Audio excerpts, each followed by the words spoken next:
Okay, no. No, this is not happening. Be gone, ice! Ha-ha! No winter storm is enough to stop the warmth scales of me, the perfectly ultimate great moth, Silky! Alright, carry on the show as usual then.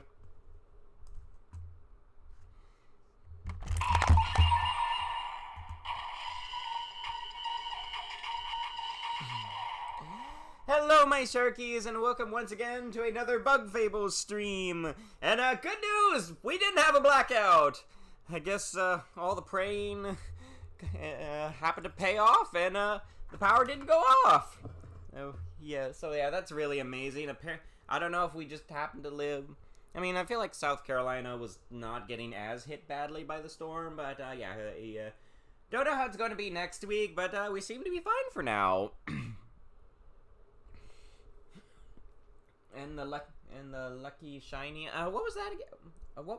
Oh yeah, the rabbit we caught on ZA, you mean? Yeah, how about that? I actually just made a short about us getting the shiny, so I'll try to post that tomorrow. But yeah, it's went quite well, and here's hoping it goes well tonight. Y'all know where this is going. Yeah, I think Sakakudo absolutely knows. More Cave of Trials, bruh? Seriously, the amount of time you spend here is almost as long as the pit. I know. But yeah, we got a strategy this time. And this time we're gonna get to TANGYBUG and hopefully not die immediately. Plus, I actually thought of a way to do this that might be more interesting. Possibly safer, possibly more dangerous. Either way, it shall work out. Well then, shall we commence this challenge once more? Indeed, comrade. Good luck, and remember not to eat all the stuff. Indeed. Let us begin.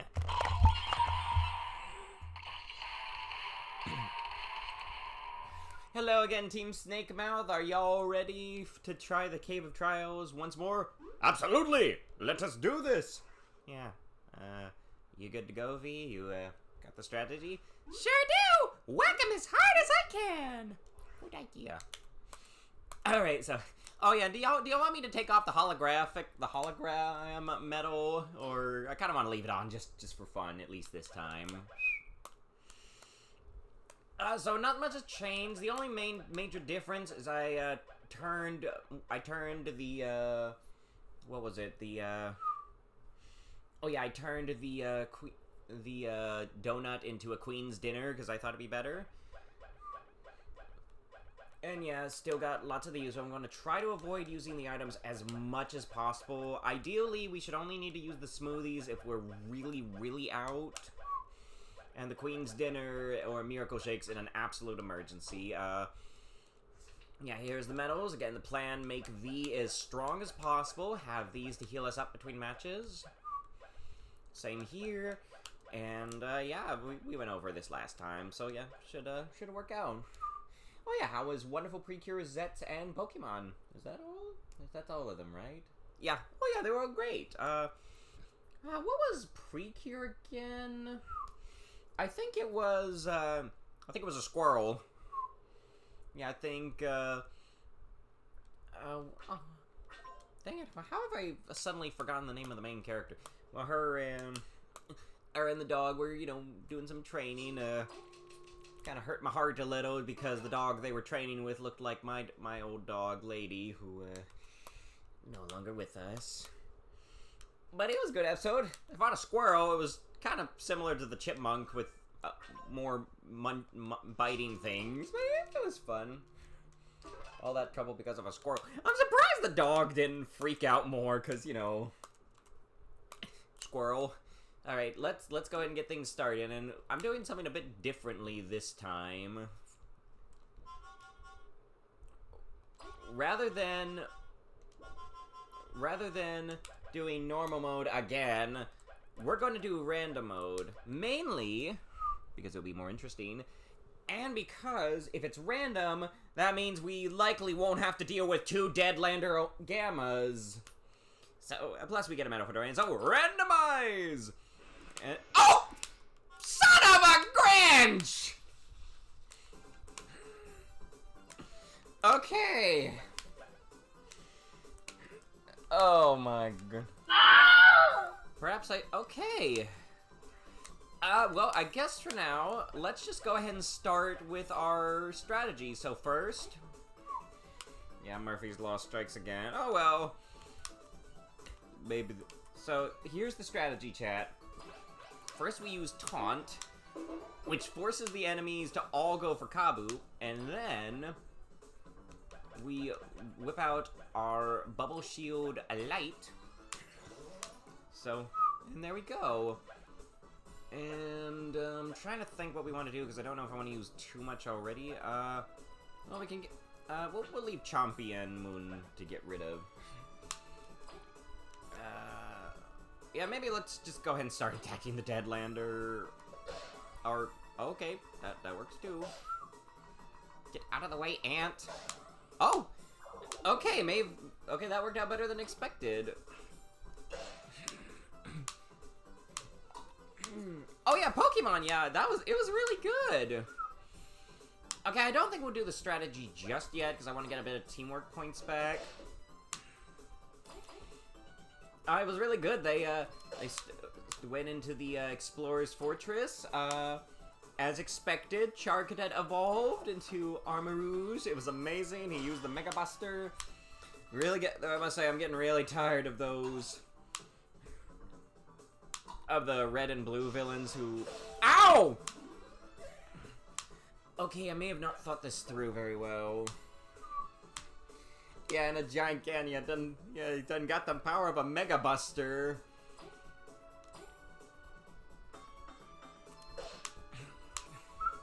Okay, I don't know if I'm being a little too not aggressive, but it's fine. Although I might implement the strategy next turn and just... Oh. I see.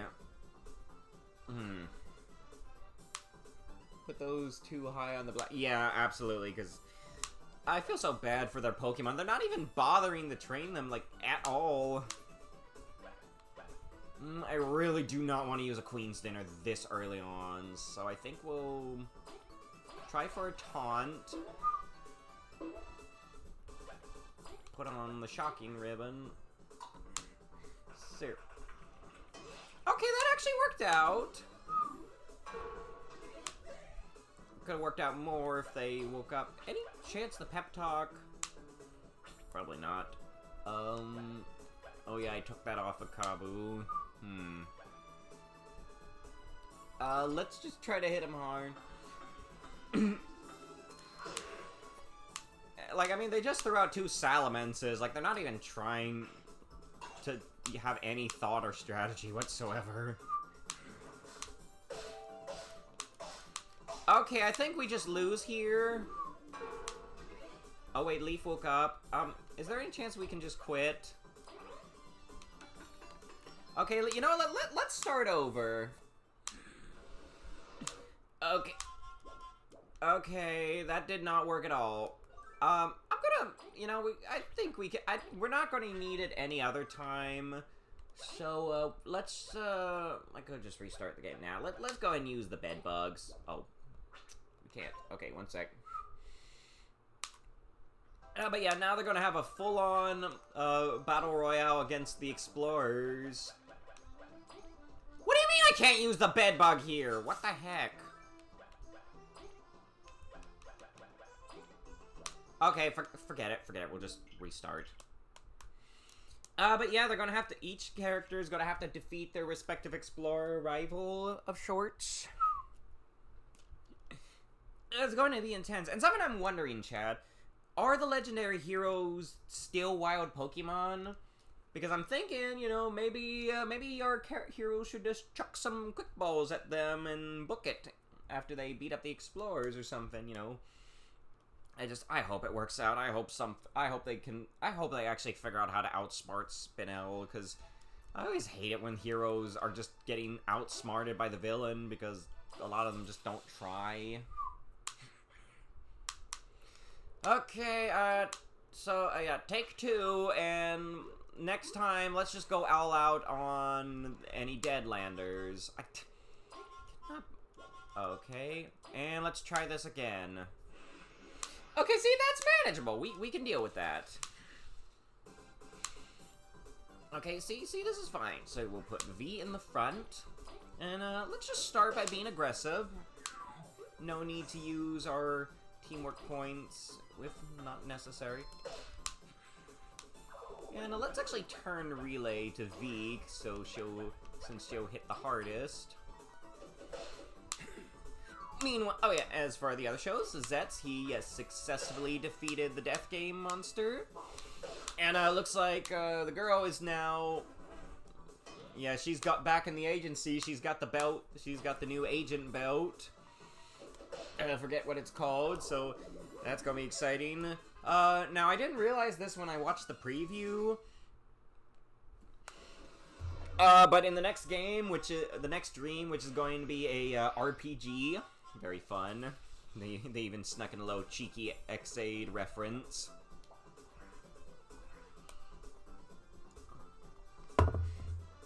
Looks like Zetz is also going to have to fight Agent 5. Yeah, it looks like Agent 5 is attacking him, so... Ooh, that's going to be tough. So yeah, I just wonder when Agent 3 starts doing something. That's going to be terrifying. Alright, incoming. Oof. Okay, no problem, no problem. It would have been better if you hit Kabu, but it's fine. Oh yeah, okay, yeah, putting all those boosts on V was definitely the right call. Shame Kabu's not getting his health back, but it's fine, you don't need it. See? And then Chompy can finish the job. Alright! Okay, I think as long as we just make sure to... Oh, come on. I think as long as we just make sure to, Oh, come on! Okay, maybe I'm not playing this as smartly as I should be. It's okay, she'll get some health back in a moment. Okay, if we keep dying before the first commercial break, I might... Oh, what's that? You found a new hobby, wood whittling? Oh, awesome! I always wanted to try that. That's like carving stuff out of wood. Oh, that's awesome. I hope it goes well for you. I probably would have tried doing it more, just... there's no undo button. But yeah, I hope your wood whittling goes good for you. Okay, let's try this. Let's do this properly. So first, taunt. Which weakens the defenses. And then we shall protect... And then we protect Kabu with the bubble shield. And, oh, is that a spam bot already? Oh, Rocket launcher! Get out of here.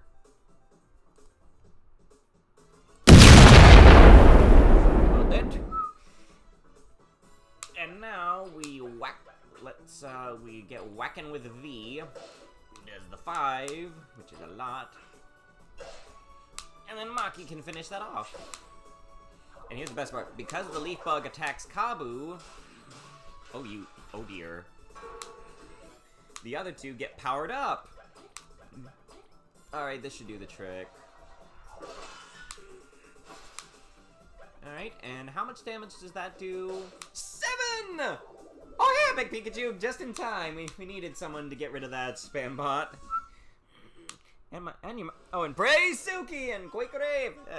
Glad you were named there, Big Pikachu. Yes, wonderful to see you once more. So yeah, we're trying the Cave of Trials again, trying to get the TANGYBUG, but we're doing it on random difficulty now, so all the enemies are randomized. Oh, Oh, and your mom has Animal Crossing New Horizons. Oh, good for her. If we ever get another copy of that game, I'm sure my mom would love to play it.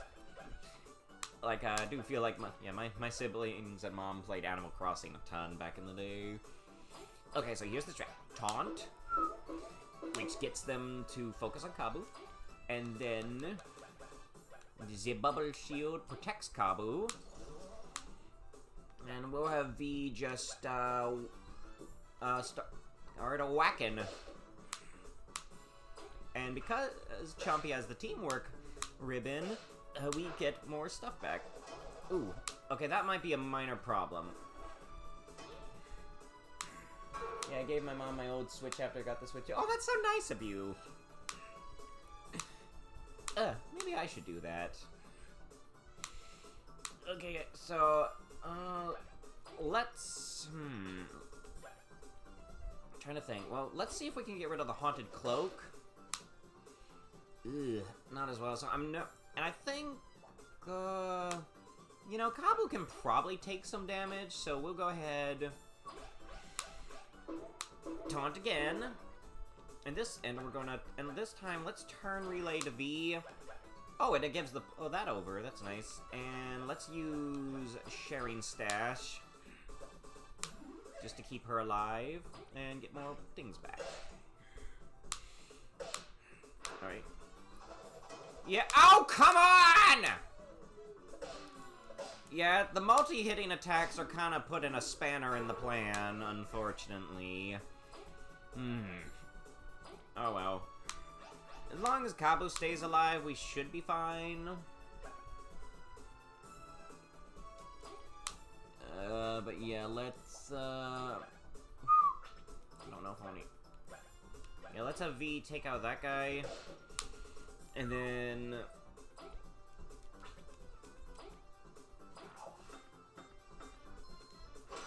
oh, perfect.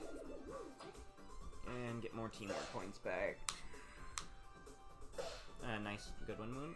Oh, what? Hey! Oh, at least he doesn't get a turn. Meanwhile, Uma Musume is going crazy there because it's the year of the horse. Oh, goodness. Yeah, of course it is. Yeah, but I should have seen that. Yeah, should have seen that one coming. Okay, let's try this again. Fortunately, all the enemies should focus on Kabu this time. So, we should be fine. This strategy might be more better for, bosses. Alright, and then Vee can take that one out. Or not. It's okay, Chompy can do it. But yeah, how y'all doing? Everyone, y'all managing the storm? Yeah, I was very lucky the power didn't go out for me. Okay, let's, okay, idea.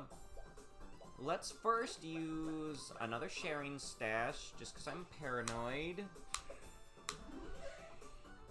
Then, we'll turn Relay everything over to Vee, powering her up beyond the limit. Let's see how much that does. Okay, good, good. Alright, this should we should... There's no storm where I live? Yeah, good for you. But yeah, hang in there, everyone. Hope the ice storm seems to be calming down a bit. So, there's that at least. Okay, there we go! Alright, and we get a bit of health back, so yeah. Alright, good. Okay, that worked out. So far, so good. Let's keep it going. Oh, not you again! Oh, hey, Watching Bin! Welcome to stream. We're currently doing Cave of Trios. I think I'm gonna keep Vee in the back for now, just because I don't think we can really pull off our strategy properly till we get rid of that Haunted Cloak. So let's just play it safe for now. But yeah, the teamwork medal does seem to be helping quite a bit. Thank you, Levi.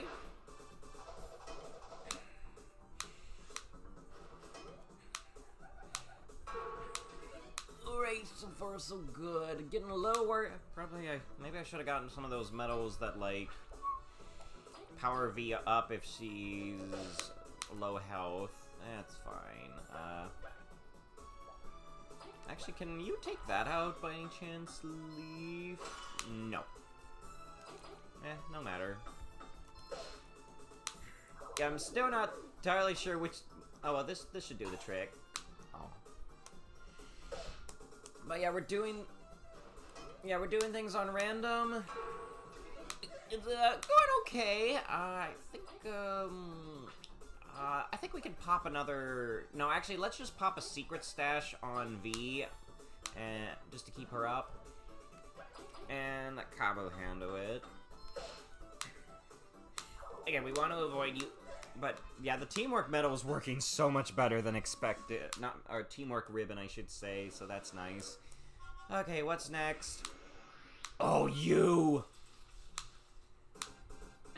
Okay, I think we might need to start coming out with a strategy for just immediately getting rid of stuff. Because I do not trust that wasp bomber in the slightest. That has got to go now. I believe if we actually can hit them hard enough, it might stop them for a turn. Not quite. Oh wait, no. We don't want to do ice fall. If we do that, the thing will get ice powers.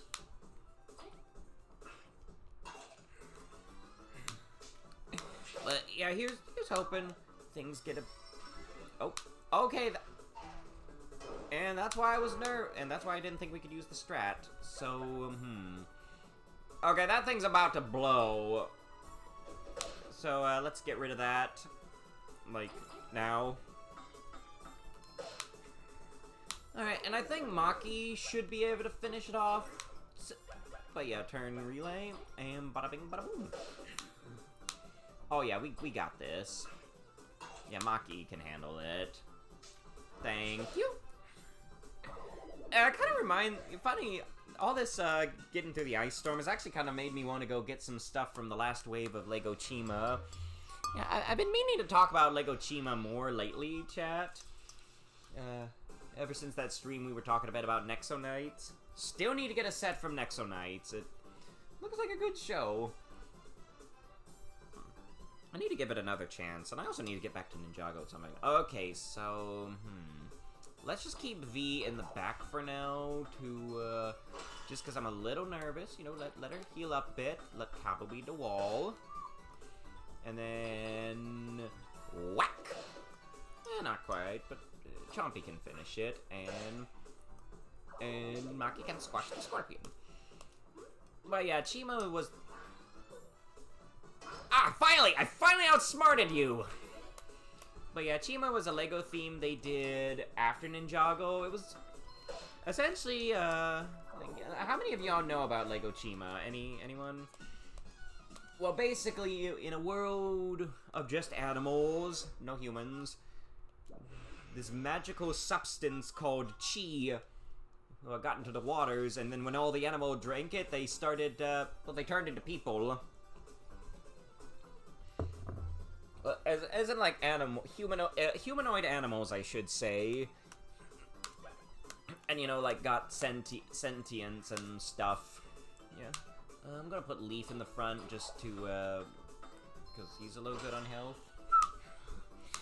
Of course, there were actually some animals that didn't drink the chi. They just, you know, wanted to stay animals, and they became known as the Legend Beast. But yeah, all these animals essentially became civilized, and really liked the chi, because it gave them, like, special powers, and powered their vehicles and other stuff.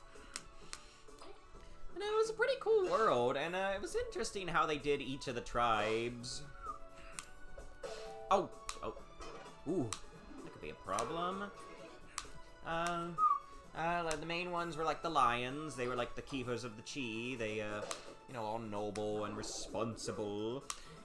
And then they had the eagles, who were like the smartest. They had like a library in the sky.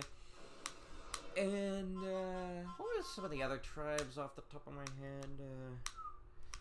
Oh yeah, they had some of the more villainous ones, like, the crocodiles, which are a lot more military-esque and greedy. In fact, the crocodiles were pretty much the main villains of the first season. Mostly because it was a little bit contrived, though. See, you see the main character Laval and the main villain Krager used to be best friends, but then some stuff happened, like Krager's parents going over a cliff. Don't worry, they survived. And also, well, Krager's evil sister using a magic plant to mind control him and force him to be evil. Yeah, it was very annoying to watch. unfortunately. I mean, he snapped out of it by the end of the first season, when, you know... Ow! Oh yeah, doesn't V have, like, no defense? But, yeah, and some of the other tribes in Chima, which... there were the wolves, which were kind of just the lackeys of the crocodiles most of the time. They were kind of like the school bullies, you could say. Not really bad, but not that pleasant to be around. And, yeah, they also had, gorillas who were just hippies. Yeah, that pretty much describes the gorillas in Chima. They're all just hippies. Ooh, okay, now might be a good time to do the strategy. I don't think any of them can hit multiple characters, so... Yeah, you know, they were like, yo, dudes, nature's like got me all mellow, man. You know, they were all friendly. You know, the gorillas were all very friendly, at least. Gorillas are dangerous and really... Yeah, yes, they are. But the gorillas in Chima, they're fine. I mean, they had giant mechs, but they were pretty chill for the most part. One of the more villainous tribes was the Ravens. I will say, they did get kind of stereotypish with a lot of the characters in Chima. By that I mean all the Ravens are con men. Like, all the Ravens are shifty, scheming con men. Like, I'm pretty sure some of them might have sold their own limbs. I don't know if that's official. I just know some of the Ravens have peg legs and hooks. And, I remember one episode I remember rewatching recently with the Ravens. They were like going around stealing stuff and trying to sell it back to people. Oh shoot. Oh wow, this is fine. Ooh, nice one, Maki. Where essentially I think they had stolen the main character's speedor. Oh shoot. How can you sell your own limb? I don't know. That's just my headcanon to why some of them had hooks for hands and peg legs. But basically they had stolen the main character's speedor. It's like a little motorcycle. That was like the gimmick, like the tops for Ninjago. And that guy needs to go now.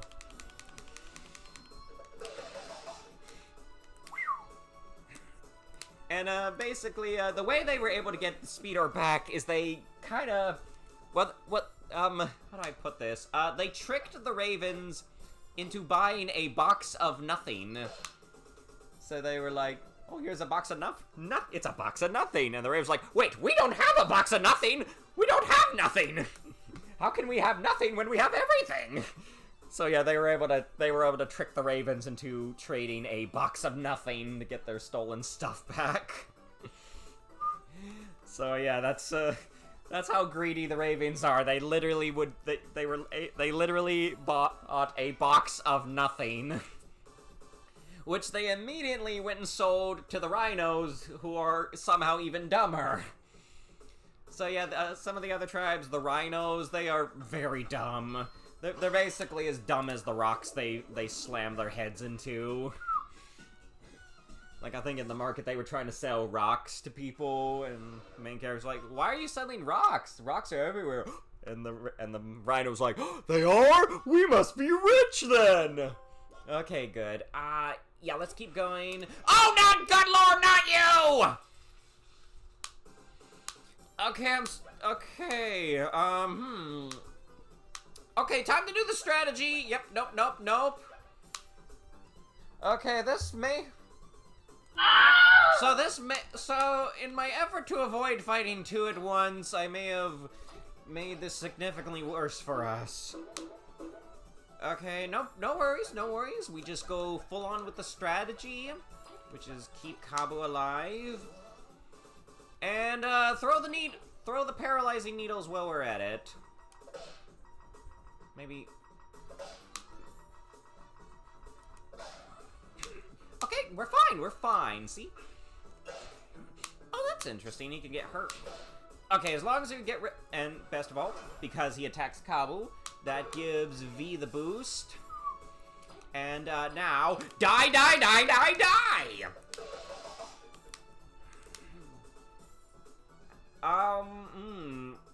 You know what, I'm too nervous. I'm very nervous about that thing, so, do it again.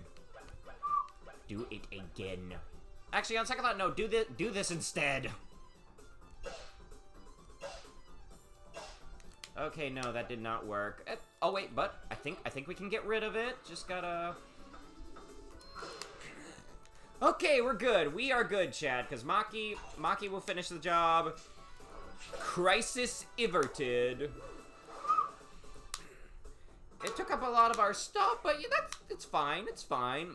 See, here's what we'll do. Here's what we do. We'll do nothing, which gets us some teamwork points back, and then whack it. And you know what? Since Vee is so good, can I have another miss? And whack him again. See, all good. It's all good. As long as we don't get two Deadlanders at once. See, crisis averted. We're better than we were before. Okay, back to Chima. So yeah, the rhino's really dumb. I mean, there was like one rhino that wasn't dumb, and it was also like the only girl one. So they had a few other sort of one-off tribes of sorts. Let's just play it safe for now. Oh yeah, another tribe that didn't get sets till the end was bears. And the bears, well, they were more like sloths. By that I mean the bears just sleep all the time. Like, the running gag is that the bears would just fall asleep anywhere. It's pretty fun. It was kind of funny. Hey! Camera. But yeah, that was the main joke with the bears, is they were just always sleeping. There was also a skunk. As in, just one skunk. He didn't have a tribe or any other friends or family. It was just one skunk. And they wrote him exactly how you think they did. It's a children's show. Skunks makes bad smell. You do the math. Ooh. I mean, he was still a neat character, and I actually got the set with him, so that was kind of cool. Ooh, don't know what we want to do here. Should we? Yeah. There's also a fox. I don't know why. It's kind of the same as the skunk. I think he was just I think he was like a relative. He was a cousin of the wolves or something. Yeah. Oh yeah, there was also a peacock. Yeah, there was like one like really good racer who was a peacock. Really wish he got a minifigure. I believe his name was Don De La Whoosh. Yeah, he wasn't that bad. He was just a very showy peacock and a really good racer. I'm trying to figure out how we want to deal with this. I kind of want to... let's just take it easy for now, you know. Oh yeah, this should be fine. And then we'll... Yeah, this will be fine. Oh yeah, there was also a tribe of beavers who are, very eager workaholics.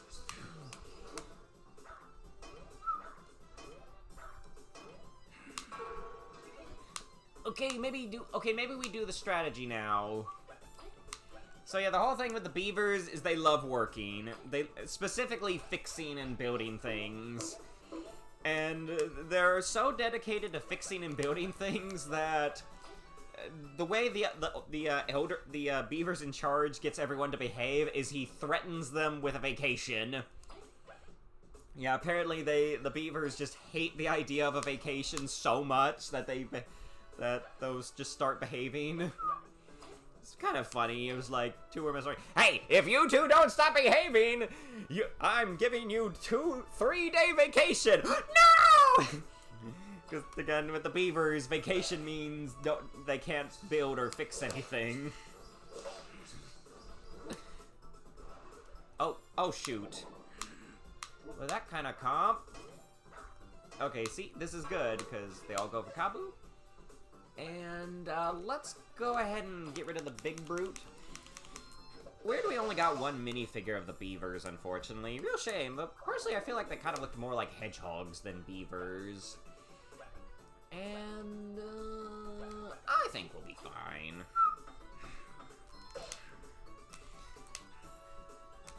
good. I think it's a good show. I will say the characters are kind of immature, not like in an inappropriate way. They're just very childish, you know. You can tell it's a show for kids, but it was still pretty good.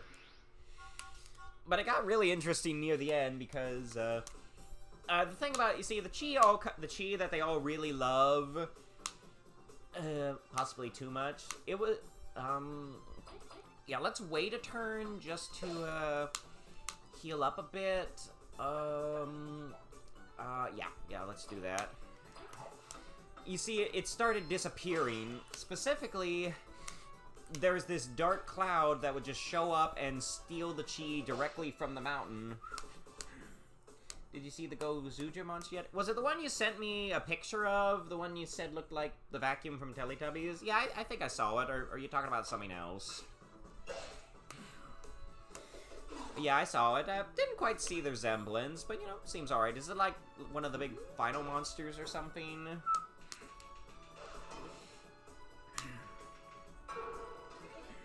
Alright, okay, I think we can start picking it up now. Let's actually keep Kabu in the front, just because I'm a little nervous. Well... Yeah, actually, I think Leif can get rid of the mushroom now. Close enough. Well, I forget the exact details of the ending, but I think eventually the tribes stopped fighting with each other. You know, Kragger finally broke free of the mind control. And then they sort of came to a realization that, well, there were more animals. You see, what happened early on is, Laval made a very big mistake and wouldn't let the crocodiles have any chi, which was, you know, not fair, even though if the crocs were being evil, you know, they still deserved their fair share. And he ended up throwing the chi into a gorge, you know, a big canyon, which is also where, Kragger's parents had fallen into. They do come back later. But you see, the problem is when Laval threw the chi into the gorge, other animals found it. Essentially, a bunch of creepy crawly animals got the chi, and they all became sentient too. So specifically, Laval's big mistake, yeah, it led to the creation of 3 more tribes. That being the Bat Tribe, the Scorpion Tribe, and the Spider Tribe. And, so yeah, that big dark cloud I mentioned earlier, yeah, it wasn't a cloud, it was a swarm of bats! That were, and yeah, they, them bugs were, quite greedy, and they, very quickly stole all the chi. Make matters worse is they had started capturing the Legend Beast, which were very... Oops. Oh no. Hey, how's it going? Ooh, this could be a problem. Maybe move Kabu just to be safe. That's fine. I think this would be fine.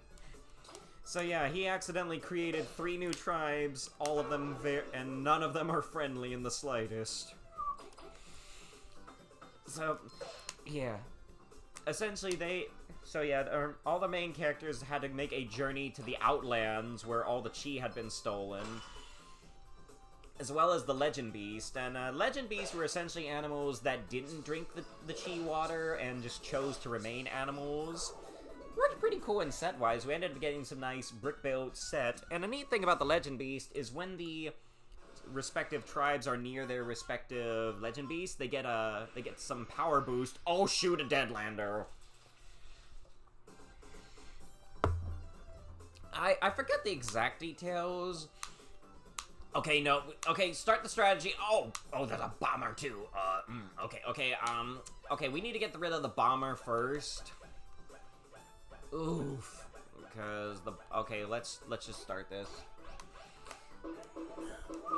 The main one I remember is that if the rhinos are next to the Rhino Legend Beast, they stop being dumb. In fact, they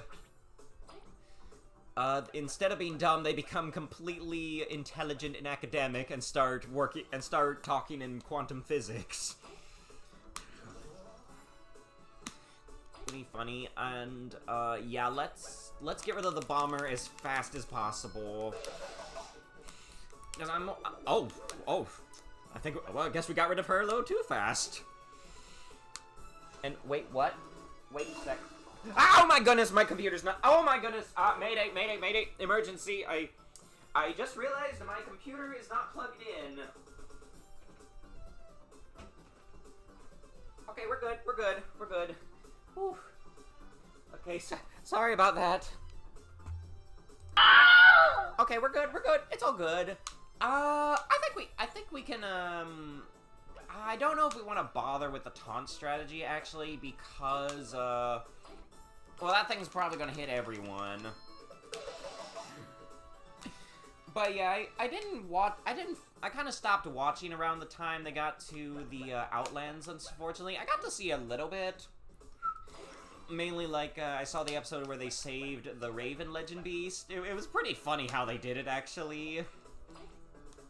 Essentially, the way they got the Raven to get past all the scorpions, they threw a bunch of gold paint on the scorpions, which in turn caused the Raven to want to collect all of them. Because, you know, ravens like the shinies, so the big raven just started picking up all the scorpions and dropping them into a pile because they all had gold paint on them. Shiny! Alright. Okay, we're doing good, we're doing good. Okay, we're healing up, no problem. Honestly, I kind of feel like we should just turn relay to Vee. Just to, actually, no, we can do this just fine. But I forget how it exactly ended, but yeah, I think they essentially, saved all the Legend Beasts, got the chi back, and, you know, Laval tried to be mature, and give some chi to the Outland tribes. Of course, didn't quite work out, because the Scorpion King was like, "Well, this chi is stupid, and made our lives worse, yeah," and he just threw it deeper into the ground. Ah!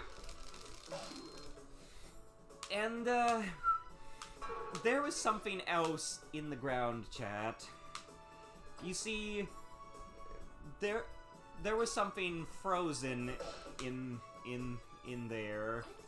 Something forgotten by time.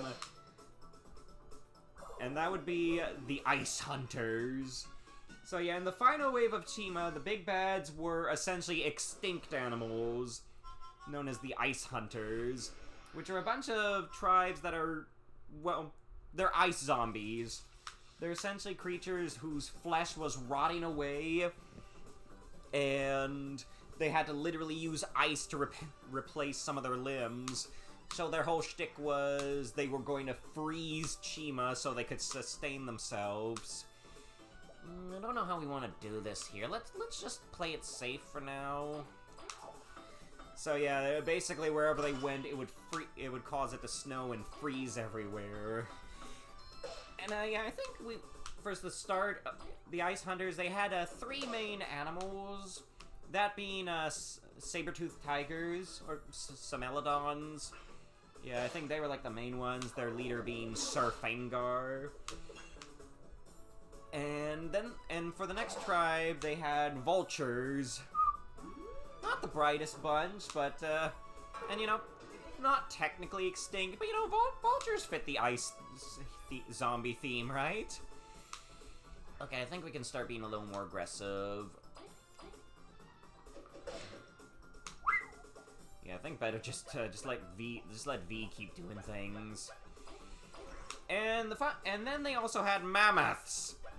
So yeah, imagine that, chat, humanoid mammoths.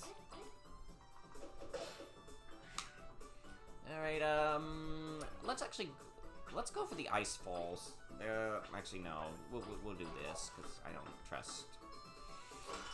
Yeah, the mammoths did look kind of weird, because they were kind of all human size, or minifigure sized, with big old mammoth heads. And then they had Mungus, who was, well, he was a Hulk. Specifically, I mean, he was a big fig. Y'all know what those are, chat? The big figs? which are like extra large minifigures, like the Hulk. I don't know if we want to do the taunt strategy right now. Actually, I think I know what we'll do. Because this will really hurt plants. Let's go for the frozen drill. Oh, bada bing! What if we should try to heal? Nah. But yeah, they wanted to freeze all of Chima, and pretty intimidating. However, the heroes got new allies, and in fact, it was actually the only mythical tribe in the entire show. You see, the new heroes that join up are the Phoenix tribe. So that's So yeah, that was like one of the last tribes introduced in Chima is the Phoenix. So yeah, apparently the whole thing with the Ice Hunters is originally the Phoenixes were supposed to... Well, they performed a ritual that was supposed to cure the Ice Hunters. Yeah, big figs like the Muscle Girl from Season 6 of Ninjago. Yeah, exactly. Okay, I think we're just... But... Yeah, they had one mammoth one called Mungus. Yeah, let's just do the usual strategy. I think I'm going to keep going during the ads just so, you know... But yeah, unfortunately, one of the Phoenixes didn't finish the ritual properly, mostly because he didn't want to orphan his son. And that led to the Ice Hunters being the zombies they are, but... I got some more cool stuff to talk about it after the ad break, like... Mainly the final tribe the Ice Hunters had. Care to take a guess of what the ultimate Arctic animal is that they unleashed? Find out after these messages. We'll be right back.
Alright, we are back. Everyone's still there.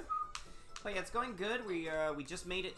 We're on battle 20, so we're getting close to the end.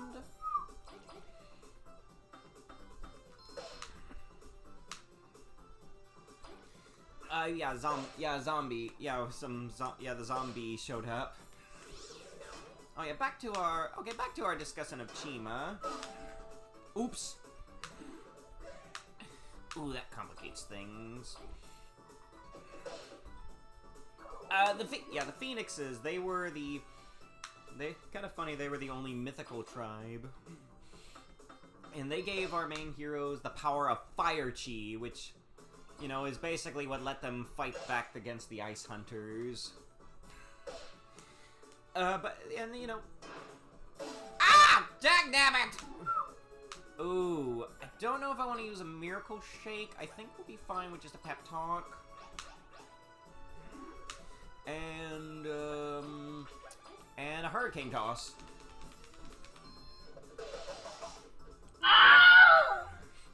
They brought a few other... the Phoenixes also brought some other tribes with them.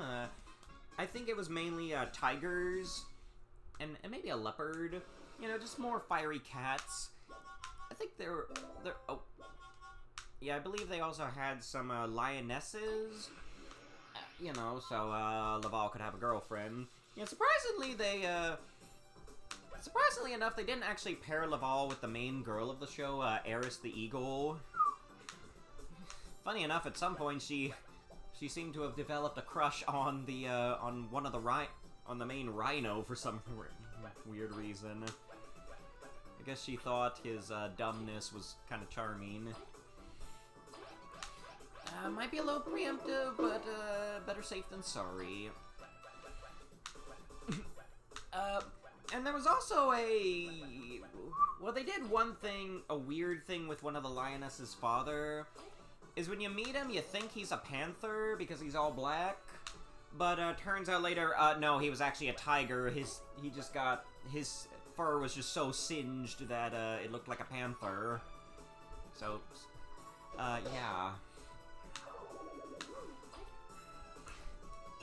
But yeah, near the end, you know, the heroes were starting to fight back the Ice Hunters. Oh yeah, another cool thing about the Ice Hunters was one of their bigger sets. So, you know the AT-ATs from Star Wars, chat? You know the big four-legged dinosaur-like walkers from the 5th movie? Or from Episode 5? Y'all know what I'm talking about? The AT-ATs? Well, the mammoths had them, and they looked like mammoths. Yeah, I think they were called Ice Stompers. Pretty cool, and oh goodness, the holograms. I think the hologram technology is getting a little confused on what layer it's supposed to be on. And you know, maybe not the best idea, but yeah, they had their own mammoth AT-ATs. Pretty skeletal looking ones too, because, you know, budget. I also do find it interesting that the leader of the mammoths was a queen. You know, oh goodness. And I think she was very protective and loving of her 2 sons. Mostly the big fig one. But, yeah, cool set. You could even, like, take the top half of the mammoth Ice Stomper off and go flying. Yeah, we'll be fine. But here's the thing. The Ice Hunters had one last surprise in their battle. So before the commercial break, I asked y'all, what do y'all think? Oh goodness! What do y'all think is the most powerful Arctic animal they could possibly have? Yeah, it was so yeah, this was a tribe that was apparently so nasty and so bloodthirsty that even the other Ice Hunters couldn't be around them. But you know, they were getting so desperate that they had to wake them up. And, so yeah, in case y'all haven't figured out, the final tribe in Chima was the Ice Bears. Yeah, the final members of the Ice Hunters were the Polar Bear tribe. And, yeah, they were pretty cool. They had, their main thing, oh, that's a golden seedling. Okay, yeah, Polar Bears. Yeah, the Ice Bears, they were apparently the most ferocious of all the Ice Hunters. And like I said, they were so... Oh, right, there's a thief. Oof. Okay, you know, I think we might want to go ahead and pop, actually, let me see how much damage I can do with, Vee. Oh, wait, I know, we'll just paralyze him and we'll be fine. But yeah, and as soon as the Ice Bears woke up, they got right to Warren. They have yeah, their big set was, it was just a polar bear mech. It was just like just a big robotic polar bear with a drill. But it did lead to a bit of however, the Ice Bear threat was not quite as dangerous as expected. Ow! Okay, that's concerning. Okay, I'm trying to think how we want to deal with this. I'm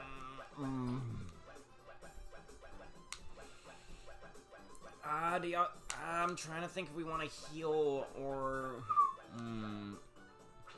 Yeah, that gold's... You know what, I think I'm a little too nervous. We'll go ahead and pop a Queen's Dinner. But yeah, see, you remember how I mentioned earlier the bears, how they hadn't really done much? How they pretty much spent their entire time sleeping? You know, it's not that the bears were lazy and useless, it's just, you know, they did all their stuff in their dreams.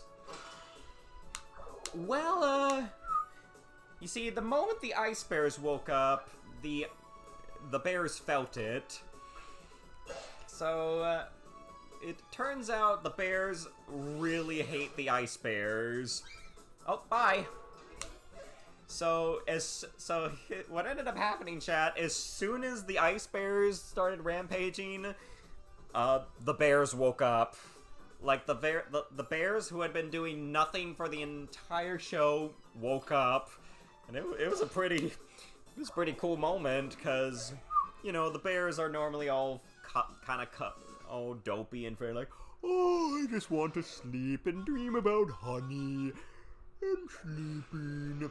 The moment the bears sensed the Ice Bears were awake, all the bears woke up, and I believe they were immediately like, nap time's over.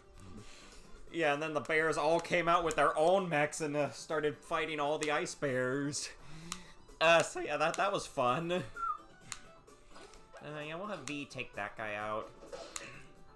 But yeah, I thought that was a pretty memorable moment when, you know, when all the bears woke up.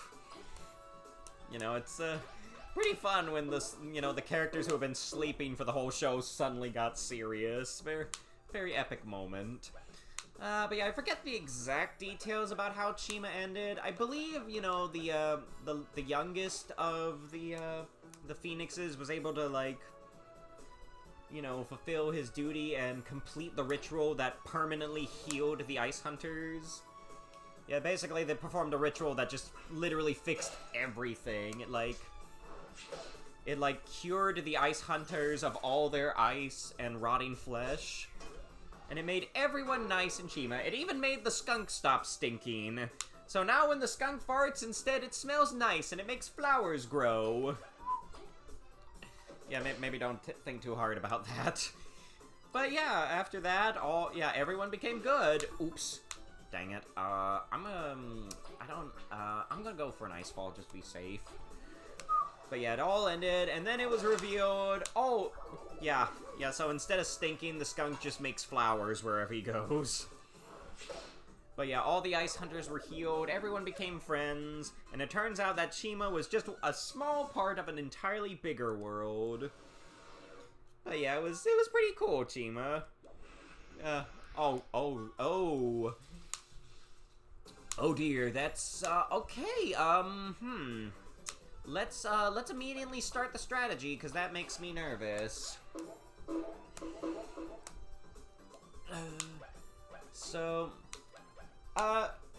Yeah, my thoughts exactly.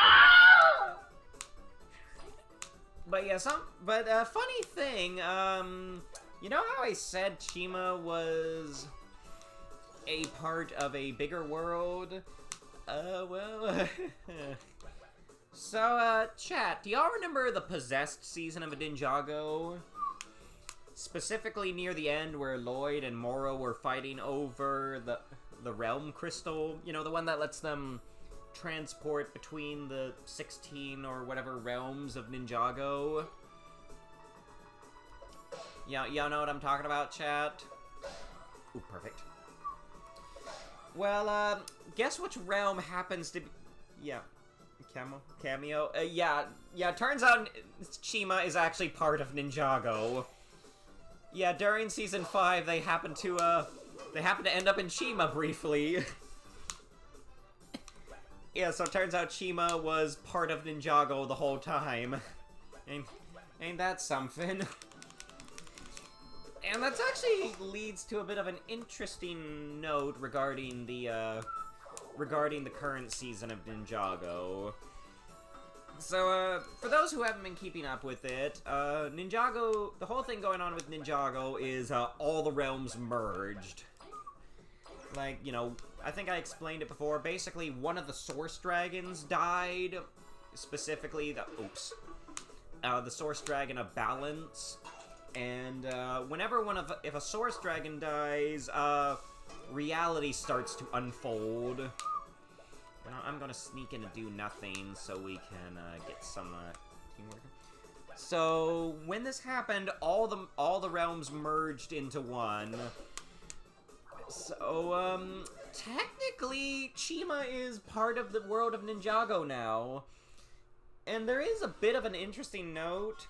Does this mean Nexo Knights will make a cameo? I don't think so. I don't think they ever confirmed Nexo Knights was part of Ninjago.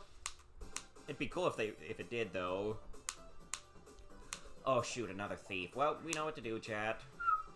Might need to drink a smoothie soon. Actually, I think I'll skip the bubble shield just so we can, just because Kabu can handle it, and I don't want to use too much. But you see, one of the big bads in Ninjago right now, I believe his name's Lord Roz. He's yeah, reunite as one. Well said. Yeah, so basically, Roz seems to be a wolf. Oh, nice polymerization emote. So you see, apparently there's this place in Ninjago now called the Wilds. So and you see, Roz, he very much looks like an evil black wolf. So it's quite possible he may have come from Chima. I'm hoping one day we actually get some Chima characters in the current season. I don't know if it will or not, but I think that'd be pretty cool. Nice Yugi emote too. Very wonderful. Yeah, let's just take it slow for now. We are starting to get a little low on teamwork points. But yeah, Chompy is doing so good right now, getting us stuff back. Because again, we want to use as little items as possible. That way, when we get to TANGYBUG, we won't have a repeat of last stream. But yeah, this should do it. But yeah, I think I've only Brooklyn Rage. Oh, that's a great one, Epic Pikachu. So I think what's happened in Ninjago, the realms all merged, and then I think something called the Imperium took over, which is just a bunch of fascist. I don't know if I can say that, but I think they're basically is the same as like the Imperials from Warhammer or something. Ooh, I do not like the looks of that. But yeah, the Imperium, basically, you know, evil sci-fi empire. And, you know, ninjas got together again and defeated them, as you do. But yeah, they also got, like, they got some new characters in Ninjago. I believe we got, is that an emote of Reiji or Declan laughing? Oh, that's great. That's a good one. Yeah, the new characters in Ninjago, we got Aaron. I don't know if he's a master or anything, but he was a, fan of the ninja, and, yeah, he's sort of the new main character. And we also got his best friend Sora, who I really love. Yeah, it turns out she's actually the new master. She is the elemental master of technology. Oh, nice laughing Kaiba as well. Oh goodness, I'm trying to figure out who's the biggest threat. Wait, what am I saying? Of course I know who the biggest threat is. Get rid of that monster. Yeah, tech power. Essentially, what Sora can do is essentially like psychically make technology come apart, put it back together. You call it not that Sora. No, not that Sora. Though, you know, they do both do stuff with technology. You know, if you want to consider the Fright Fur's technology, you know, they do both make things. Granted, you know, Ninjago Sora's making it out of is making stuff out of technologies. Yu-Gi-Oh! Sora's making FNAF monsters out of cuddly critters and knives. Okay, I think we should just focus on getting rid of that ruffian. This should... Oh, thank you, Pierce. And this should do it. Ooh. Yeah, killer plushies, yeah. But yeah, I really love Sora. She's... I really like girls like her who are nice and good friends. Oh, and they also... And, oh yeah, the third character they have in Ninjago, it's a dragon. It's a cute little dragon called I think it's either Ryu or Ryan. I don't know quite how to pronounce it. But yeah, it's pretty neat. He should write greeting cards for a living. Indeed. But yeah, the neat thing about Ryan is he's actually been growing throughout the show. Like, in the first season of Dragon Rising, he's a little baby dragon that's essentially can be held by other minifigures. Second season, he's bigger. Like yeah, best Sora line. Well said. Oh dear. What was I talking about? Yeah, second season, he actually got a small Lego set, which I got for Easter, which very happy about, because you know you get all the new characters. Oof. Let's start with the strategy. We can't freeze them because those guys are going to get in the way. Okay, here's what we'll do. Let's whack that thing. Ooh. You know, on second thought, yeah, actually, no. Okay, let's. Oh, I know. Let's just let Vee do her thing again, because that is very much the best strategy. Okay, a moth fine. But yeah, cool. But yeah, and I think in the new season coming out, Ryu, or however you say his name, is now a full-grown dragon. So that's pretty neat. But yeah, a lot of intense stuff happened. I was able to see half of season 2 of Dragons Rising and the first half of the next season. Ooh, some pretty intense stuff happens. Essentially, they had another tournament of elements. Oh yeah, another new character they added. I believe her name was Wildfire, and I think she's like a girl with fire powers who was raised by dragons. I don't know if they specifically say it, but she's essentially Kai's apprentice. Like, she might as well just be Kai's student at this point. So that's kind of fun. But yeah, basically what they did in Season 2 of Dragons Rising after taking out the Imperium, they had a Tournament of Elements. Yeah, they essentially redid Season 4, but not quite as interesting. But, you know, they did have an interesting twist where... Oof, that could be a problem. Now we're fine.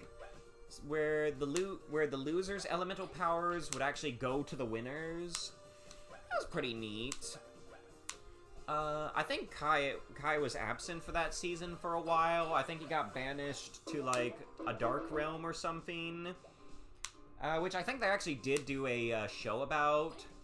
I think it was like this really big, like spooky cinematic black and white anime cartoon or something about like talking about showing like Kai when he was stuck in essentially the underworld.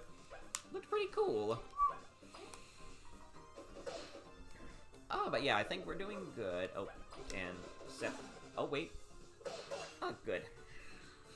But yeah, I think they brought Kai back in the last episode, and did really good. But yeah, I think the villains at that point were this group called, I think it was, what was it? I think it was called the Forbidden Five, which are essentially like these evil elemental masters with very dark powers. I'm trying to think what they all were. I believe there was like Nox, who was like, I don't know, the master of darkness or something, and I think he had a sister who was like the master of fear. I think they also had like a mummy who was like the master of decay, and I think they got one who looks like a bug who's like the master of swarm, and he's like one of those creepy nanomachine characters who's like just made of bugs. Yeah, how dark? Well, again, one of them is a mummy that can essentially make things decay to old age and death. There's also one that I don't remember what it was called. But yeah, very, very bad and evil. So let's just start with a needle toss just to maybe start. But yeah, they were like really setting them up to be big, really big bad villains, but they kind of didn't amount to much, sadly. They kind of got overshadowed. Oh, you watched more of Season 4 subbed? It doesn't have Dart's best lines, which is tragic. Oh yeah, that's a shame. Oh, wait. Did that... Yeah, Dart's had some great lines. I know the most notable one is when Yugi's given his big speech about how, like, I did gaze into my heart, and I saw light! And Darts were like, no you didn't! You just gazed into the wrong pot! Yeah, oh shoot. Yeah, Darts is a great Yu-Gi-Oh villain. Okay. Thank you, Madeline. Okay, let's just have V knock out the thief. We'll just let Kabu take the hit. And I'm gonna turn Relay to V. Sorry to be overworking you, V, but you truly are worth 4 Bs, or however many you said. I remember hearing the ninja had a chicken. Oh yeah, I think I heard that happen in, like, Seabound. They just had a pet chicken or something. Yeah. But yeah, the recent season was pretty intense. Essentially, oh, this shouldn't be too hard. Yes, along with the Source Dragons, apparently they had something called a Shatter Dragon, which, basically it's an evil dragon who wanted to be a Source Dragon, but he was, like, too evil or immature or something. So yeah, he threw a big temper tantrum. The other dragons sealed him up. And yeah, like the whole thing they're trying to do in season 3 is unleash Thunderfang. The line I was thinking of was from when he calls Raphael an oversized buffoon. I don't know if I remember that one, but I could totally see that one happen. I definitely believe that was a line. So yeah, I gotta say there's a lot going on in the new seasons because there's just so many characters. Like Aaron has been traveling with the other villain Roz because he wants to find his parents who went missing during the merge. But then he did find him, but it turns out they were dead. But then it turns out no, they're not dead. He's just being lied to and manipulated. And they do also guess who popped up in that season? You know how we were talking about possession earlier? For that season of Ninjago? Yeah, Moro showed up in Dragon's Rising. For those who don't know, Moro was kind of the big bad of the possession season. He's basically Tai Lung from Kung Fu Panda. Like, he is Tai Lung from Kung Fu Panda in the most literal way as literal, right? It's his best line, but isn't in the sub, sadly. Yeah, so yeah, that's why I definitely do like the dub for Yu-Gi-Oh! A lot of. Yeah, Moro pops up. Basically, he was the master of wind, and he was Sensei Wu's first student. He thought he might become the Green Ninja. Didn't work out. Moro, you know, went all evil, ran away, and then turned into a ghost. You know, oh, remind me to heal after this battle, chat. Alright, ooh, this looks intense. Let's commence the strategy as usual. But basically, well, but yeah, the season ends with him essentially getting banished to the afterlife, along with everything in the Cursed Realm. He did show up again in the Day of the Departed special, and actually became a good guy, you know, ended things on good terms with his master. But yeah, during Dragon's Rise in Season 3, I believe, Aaron has to, like, get something to stop Roz from dying, because he got very beat up by the Forbidden Five or whatever. So he has to go to... I thought he was gone after Day of the Departed. No! Oh, he was, basically, he had to go to this Realm of Spirits or something to get something from the Well of Spirits. And, guess who's hanging out there? It's Moro! So yeah, he's still no longer evil. He was actually, you know, essentially what he was doing then is, trying to guide souls to the afterlife. Even, teamed up with the character for a bit, and it was really cool to see him. I think he's actually in one of the new sets that came out last year. I forget which one, and I think I might want to get rid of you. But yeah, he's in one of the newer sets. I think it's like the Departed Realm or something. Because remember, all the realms got merged together. It did. However, I don't think Moro lasted too long, unfortunately, because you see, big climax of the first season, they defeated Thunderfang, and unfortunately, when they defeated Thunderfang, he turned into a ghost dragon. I haven't watched that part yet, but essentially the dragon done became a ghost and started eating all the souls there. Seems like he may have gotten Moro, but I'm hoping Moro is still alive after they defeated Thunderfang for good. But yeah, there's looks like there's still some neat stuff to see in Dragon's Rising.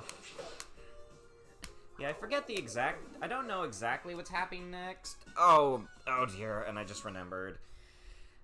They've also been doing a bit of a frustrating thing with Jay.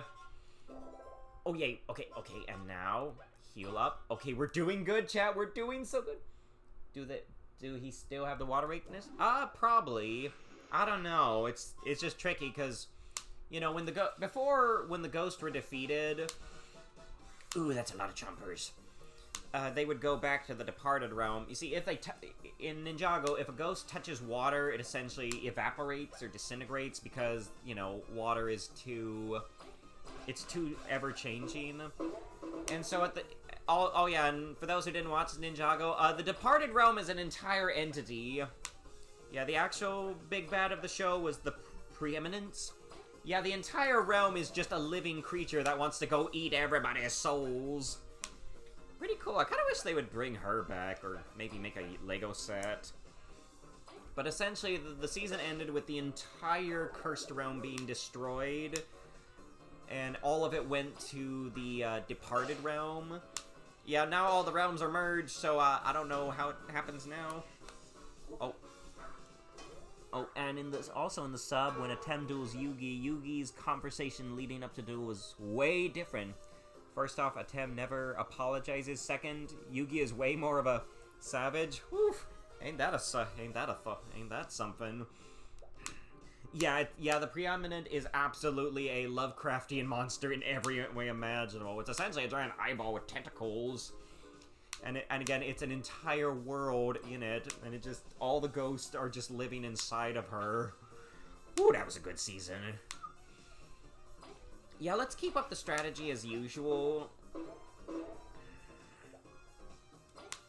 But yeah, once But yeah, I don't know what's going on with Dragons Rising currently.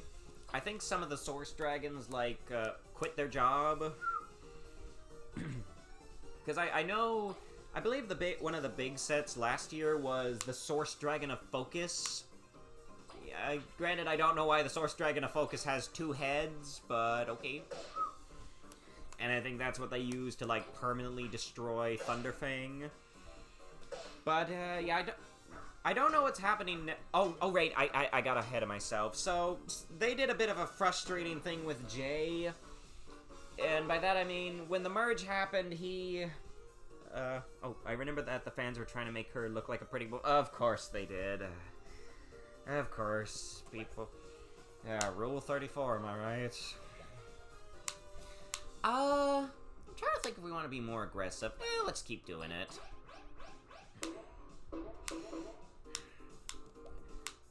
But yeah, basically Jay got amnesia, and worst of all, he's come a bit worse. Essentially, he got recruited by the Imperium, and kind of became bad guy for a bit. And at the moment, basically he doesn't remember any of the ninja, and he's being pretty rude about it. They want him to remember, but it's not quite working. Though I will say, it does seem like his memories might be starting to return. Actually, before I get to that, in the first half of the season with Thunderfang, basically Jay was a mercenary trying to hunt down Roz. It's pretty cool. And now they literally had to hire him in order to get him to cooperate, to go find Aaron's parents, who were like trapped in one of those freaky towns. But, you know, he tried to leave because he wasn't all that interested in being good anymore. But he did come back because I believe what he said is that being around Nia made him not want to be a horrible person, so... And based on how things are looking in the new sets, I think Jay is going to fully get his memories back this year. I think basically it looks like... Actually, I think a Frozen... Because before in the sets, they were referring to him as Rogue, because he was like a mercenary now. Ooh, nice. But this year they're referring to him as Jay, so I think Jay's going to get his memories back. I really hope, at least. Oh, dang it. Ow! But yeah, looks like some neat stuff. Looks like we're getting some kind of weird one-off monsters of sorts. So it looks like the villains this year, it looks like some kind, I think it might be another cult or something. I don't know their exact name, but I think they're called the Loyalist. And it looks like they got a bunch of freaky monsters, like... Maybe a wedding at the end? Huh, I doubt it, but ooh, that'd be nice. Ooh, that's fast. Oof. Okay, we got this now. But yeah, they got these things called, like, the Mutation Monster, the Acid Monster, the Rock Monster. So, looks like some of them might be mutating and growing and evolving, possibly. So, hopefully it's good. Oh, what's that, Epic Pikachu? Yeah, no more cults. More disturbing change is what they did with Rex when he loses joy, when he collapses after the CO tank. His eyes are left wide open as if he's dead. Oh, dear. Yeah, closed it in the dot. Yeah, much preferred. Ooh. Ooh, but... Ooh, this is not good. Actually, I think if we use our strategy, we hopefully won't get stolen from... But yeah, I think this should do the trick. It's taken a while, but we're doing good. It's gonna be extra long tonight, as usual, but it's fine.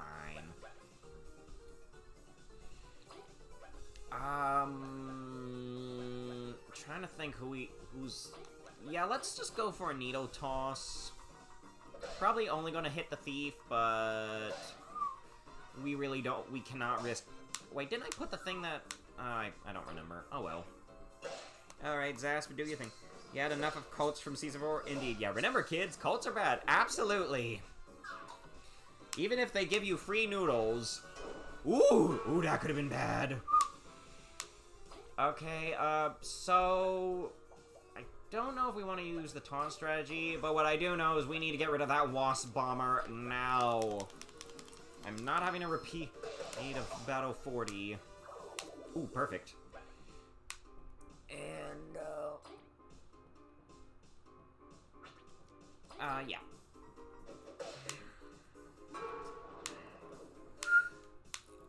Yeah, let's turn relay to Leif so we can... No! Dang it, wrong button! That's fine.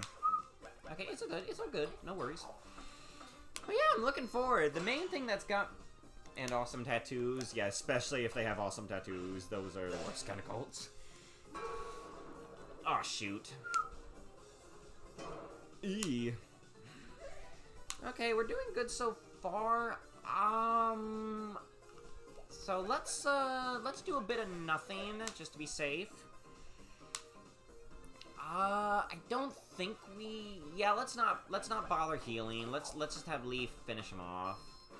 Oh shoot, I pushed the wrong button, dang it! Okay, it's fine, it's fine. Let's just do it properly. But yeah, the main thing I'm interested about the new season, or the new sets, looks like we're getting another Source Dragon, specifically the Source Dragon of Life. And it's so cool, it's like, looks like a dragon made of a tree with a bit of stone in the back. Oh. It looks pretty awesome. I'm hoping to get this set. I just redid the display where I keep all my Ninjago dragons. I'm actually thinking we go for an Ice Fall and just focus on the Weevil. There. Yeah, let's just ignore the Venus Bud for now. Oops. Dang it.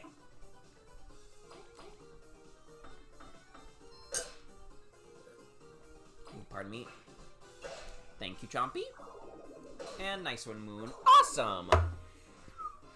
Alright, and I think V can handle it up, so we'll squeeze in a bit of nothing. That way we get some more teamwork points back. This is going great! We've barely needed to use any items. Oops. That's fine. In other news, the English dub of Go Rush has started airing on Disney XD. Oh yeah! That's... Oh, Go Rush! Oh yeah, you know, while I was preparing for the Blackout, I actually saw they had Yu-Gi-Oh! 7s on Amazon Prime. I might want to look on there sometime to just see if I have any favorite episodes, see if they're any good in the dub. Ooh, that could be a problem. Okay, so here's the issue, chat. That frozen cloak can target multiple people, so I don't know if it's worth it doing our strategy. I say let's just take it easy, and I probably should not... Actually, I should not have put V in the front like that. Okay, I'm just... I don't... you know what, yeah, she'll be fine. Yeah, I wonder how that's gonna go, because... You know, I heard a bit of the English voice acting for Go Rush, as in I've experienced it on Duel Links. Ooh, that's good. Don't mix the curries. Okay, I need to look up that clip next after stream. Oh no! Ah!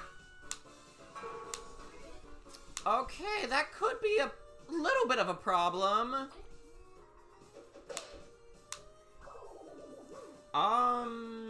I think we might be fine, though, if I relay over to V. And I think if I just do the Hurricane Toss, Golden Seedling will probably run away. See, it's fine. I'm sure if it has no friend... Okay, it's fine. So I think we'll, for now, let's just turn relay to V. And go for a sharing stash. It's fine, right? Yeah, I do still wish that show was somewhat watchable. You know, there's definitely some good stuff in Yu-Gi-Oh! 7s. Okay, bye. But the show, I just feel like the people who at Studio Bridge just do not know how to tell a story, like, at all. Like, a problem with the 7s is they do these 12-episode arcs, and they're all pretty much the same. Or, by that I mean, you can always tell when certain stuff happens. Oh, wow, we healed a ton. Okay, good. Maybe the strat might not be a bad idea about now. know, like, stuff. I think the stuff with, like, Nail and Asana was pretty cool, you know, I thought the maximum summoning's pretty awesome. Yggdrago's a really awesome monster, you know, the three-headed plant dragon. And I like the stuff with Asana. Asana's... The first 3 Yu-Gi-Oh! Were awesome. Absolutely. Yeah, they were all so good. Yeah, let's go for the Venus Footbud. She's gonna be the most trouble. But yeah, it all kind of sadly started sputtering out around the second half of 5Ds. I feel like in the very end with the whole Art Cradle stuff, they kind of picked it up a bit. But it is quite a shame just how much of Season 2 of 5Ds is just really bad filler. Like, there are so many just absolute nothing burger episodes, like when Jack fought the Lone Shark, or when there was like that ghost kid fighting Leo. To be fair, Seven's lost a ton of episodes because it was being produced during COVID. Oh, I did not know that. Yeah, makes sense. Ooh, we're getting a little low on stuff, so let's just have Vee whack the mosquito.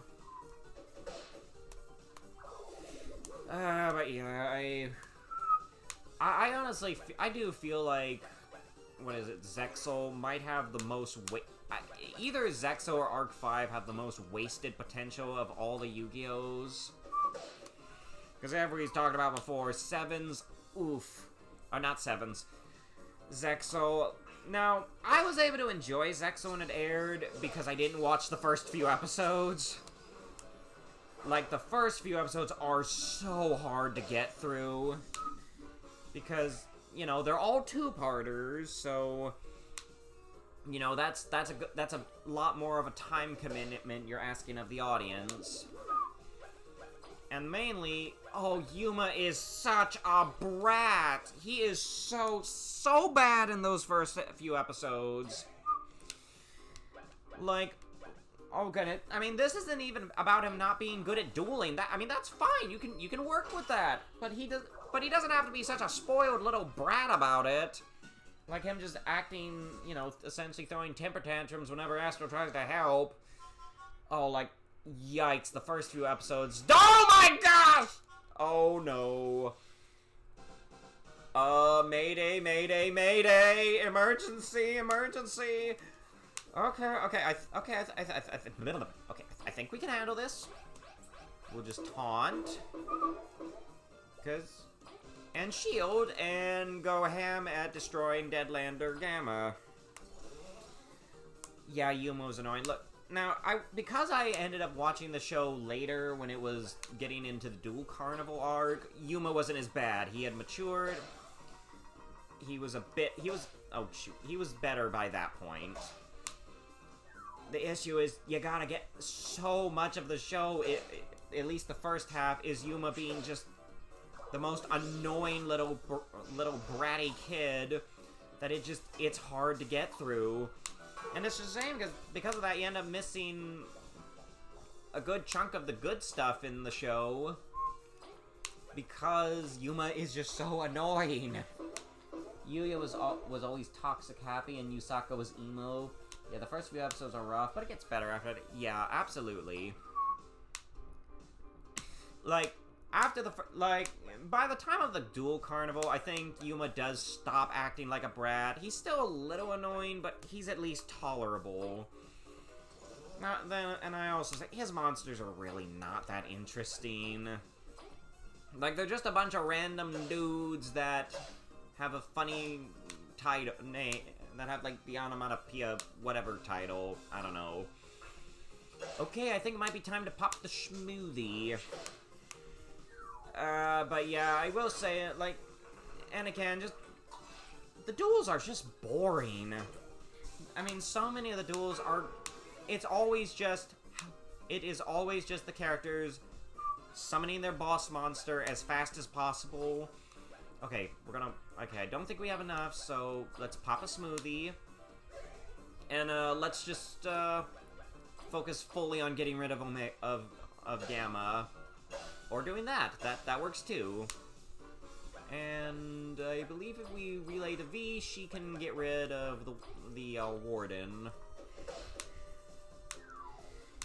And the worst part is, again, I will never not get annoyed by the whole thing with the numbers. You had this great, interesting concept of getting new monsters, like, every episode, and he never summons any of them! Or almost never summons them, like, maybe you'll get, like, Leviathan Dragon or Terabyte once or twice. Yeah, oh yeah, the Dual Gazer. Yeah, I don't know if I'm in the minority, but I think the Dual Gazers look cool. And that snail's making me a little, yeah, let's just do the regular shield, because I don't remember how hard the snail hits. Like, I mean, so many of the number monsters are generic. Like, how many duels could Yuma have won if he just summoned Big Eye? You know, the number monster who can steal an opponent's monster and not have to give it back. I mean, I think he might have used it in the last episode. I mean, just come on. Or what? Or Shockmaster. Like, Shockmaster was flippin' banned. It was so good. Oh, I should have done nothing. Oh well. It's Utopia again and again and again. Unless he's fighting someone who doesn't have a number monster, in which case he'll bring out a random starter deck Jin monster or whatever. Oh, but yeah, is that annoying. Same thing with Arc 5. It's hard to get through. All you really find out is Yuya has a terrible father from whom he learned his toxic positivity and began to force it on everyone. I thought his mother taught him the toxic positivity.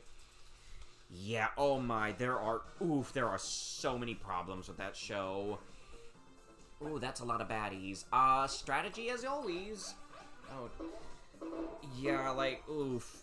I need to go read one of those rewrites of Arc 5, because, I mean, I feel like Jack gets close to calling out Yuya. 39, yeah. Like, Utopia is good, but he gets boring so fast. Like, and can I be honest, are any of his upgrades interesting, like, at all? Like, tell me, Chad, are any of his other forms that interesting? I mean, I guess some of them are kind of neat, but there's so many of them, and they're just so samey that... Uh-oh. Again, I feel like Utopia is just so overused, and the writing in that show is just too lazy. But we'll talk more after these messages. We'll be right back. In the meantime, post your favorite number in the chat.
Okay, and we're back, chat. Yeah, it's going well. Still doing the same. How to use one of our smoothies, but it's all good. That wasp bomber is making me pretty nervous, though, and I feel like we're getting close to, I feel like we're getting close to a heal, but I'm not too sure. Ooh, nice! Ooh, what a lucky shot. What were we all talking about? Oh, yeah, at least it's better than the Arc 5 manga. No, we do not bring it. I actually saw a neat video talking about it. Sounds like it had some neat parts, but ooh, that ending is so messed up. Like, I don't know what kind. I don't even know if there's a word for that specific brand of word I can't say on Twitch. Yeah. No, that was Dad. Even when you want to cry, always respond with a smile. I mean, I guess in some situations, but, you know, sometimes you gotta let those emotions out. That's why I have a bit of a bad habit of... Hey! Oh, come on! Of yelling at stuff, because you know, I don't want to keep my anger in me. I want to let it out. You know, as long as you let it out into something healthy like a pillow, it's all good. Like, oh my god, I don't know what kind of fetish they had, but oh no, that is not a good twist. It just, oh. Where were we again? I've lost track. Okay, good, we're doing good. We're on 39 to 50. We're almost there, chat, almost there. We still got lots of the healing items. Okay, this one's fine. Actually, you know what? I think I could let Kabu stay in front for a while, just so,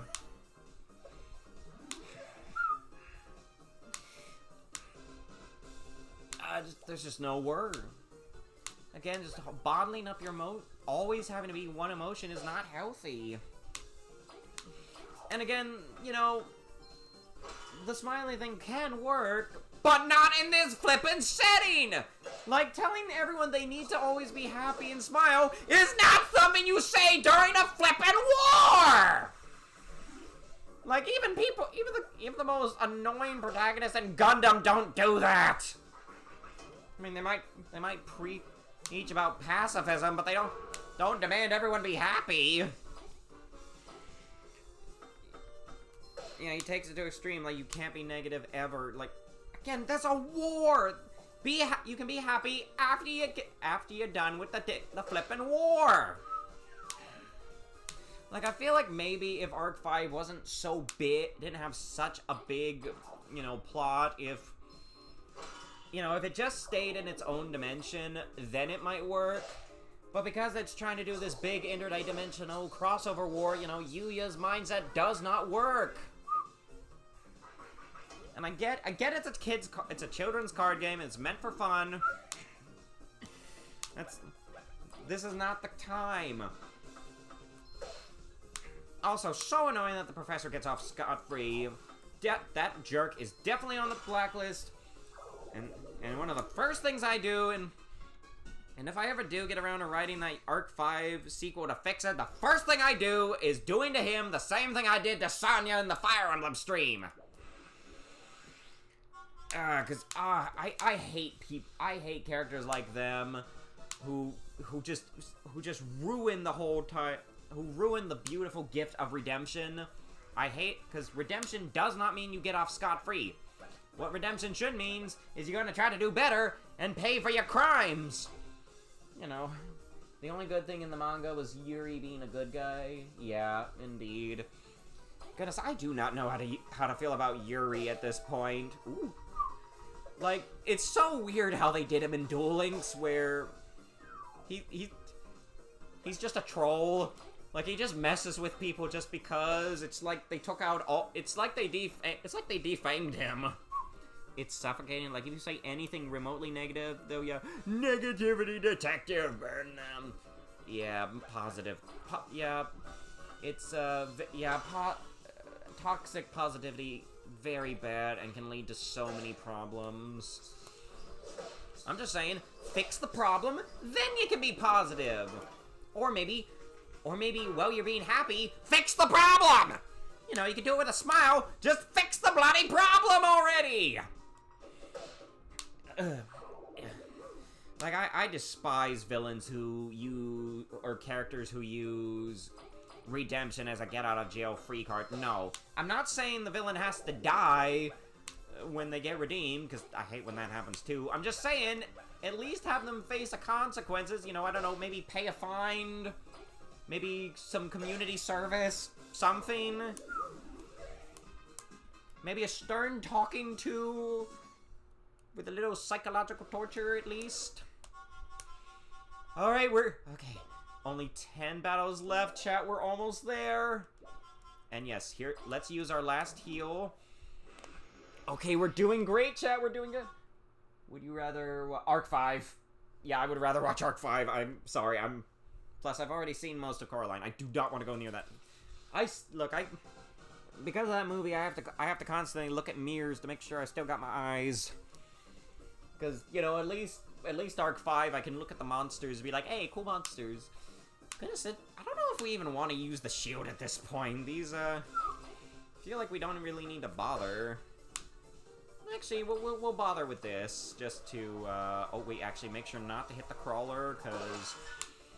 Ooh, perfect, because if we hit the crawler, he'll, get ice powers, and we do not want that. Oh, I could list Leo's crimes from the rap sheet. I feel like you did it already, and I don't know if you want to do that, because lot of crimes, like I think I remember you doing it, and yeah, oof, someone needs to bust his head open. Like, I swear they should have at least let Shay beat him up. I think it's the like. But let's just say that he would sure be put to death. Yeah, I could see him being put to death, and then brought back and put to death multiple times. Like, goodness, I don't know. Like, are there any other villains worse than him? Like, I don't know if even Dawn Thousand or Darkness caused as much damage, or Zark Necrofear, or whatever it was called, caused as much damage. I mean, Zark, okay, maybe Darkness probably did, because he, like, maybe we can no, I'm not that, no, I don't want anything to do with that thing. No, we're gonna stick to stabbing him with the guilt blade.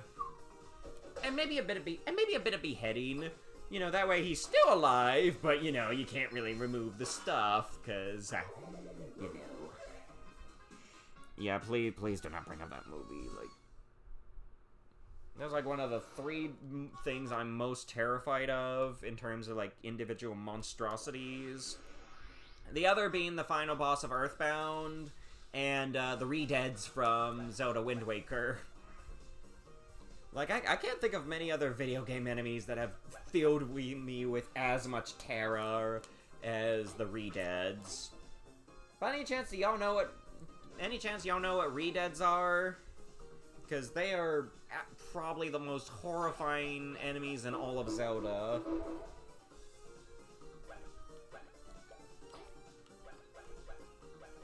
And yeah, for those who don't know, Redeads are basically zombies, but are still pretty alive, and they scream at you.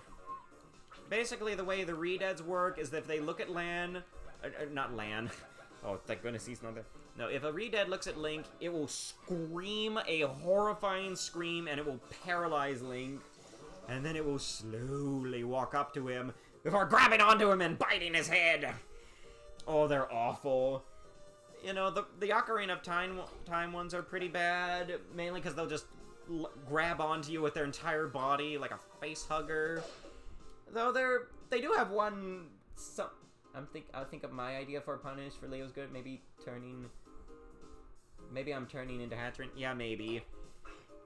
I don't know. I mean, if I had my way, I would have eradicated the Bellum from existence before then. Ooh. But yeah, the Redeads in Wind Waker are extra bad because they scream like deranged ladies, and then they get glowing red eyes. It is horrifying. Ooh, kind of like what's happening here. Oh, ooh, I should have been focusing on that Zombeetle, methinks. Okay, let's keep up the strategy for now, just to Because that's a lot of enemies. Yeah, let's go for the needle pincer. See if we can hit anything. Ooh, nice. And yeah, not quite, but still good. Oh, and then one of y'all can finish the pumpkin. I said one of y'all can finish the pumpkin. Thank you. Ah, boulder! Ow! Dagnabbit.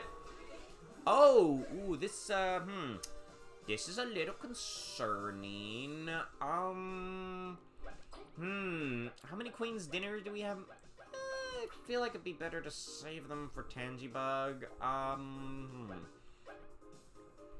Like I say, let's get rid of that. For starters, let's just get rid of the zombie beetle as soon as possible.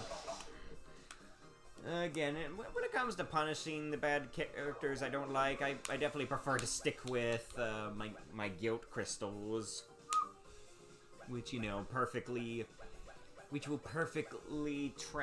which will essentially make them feel the pain of every awful thing they've ever done, with a couple of multiplayers.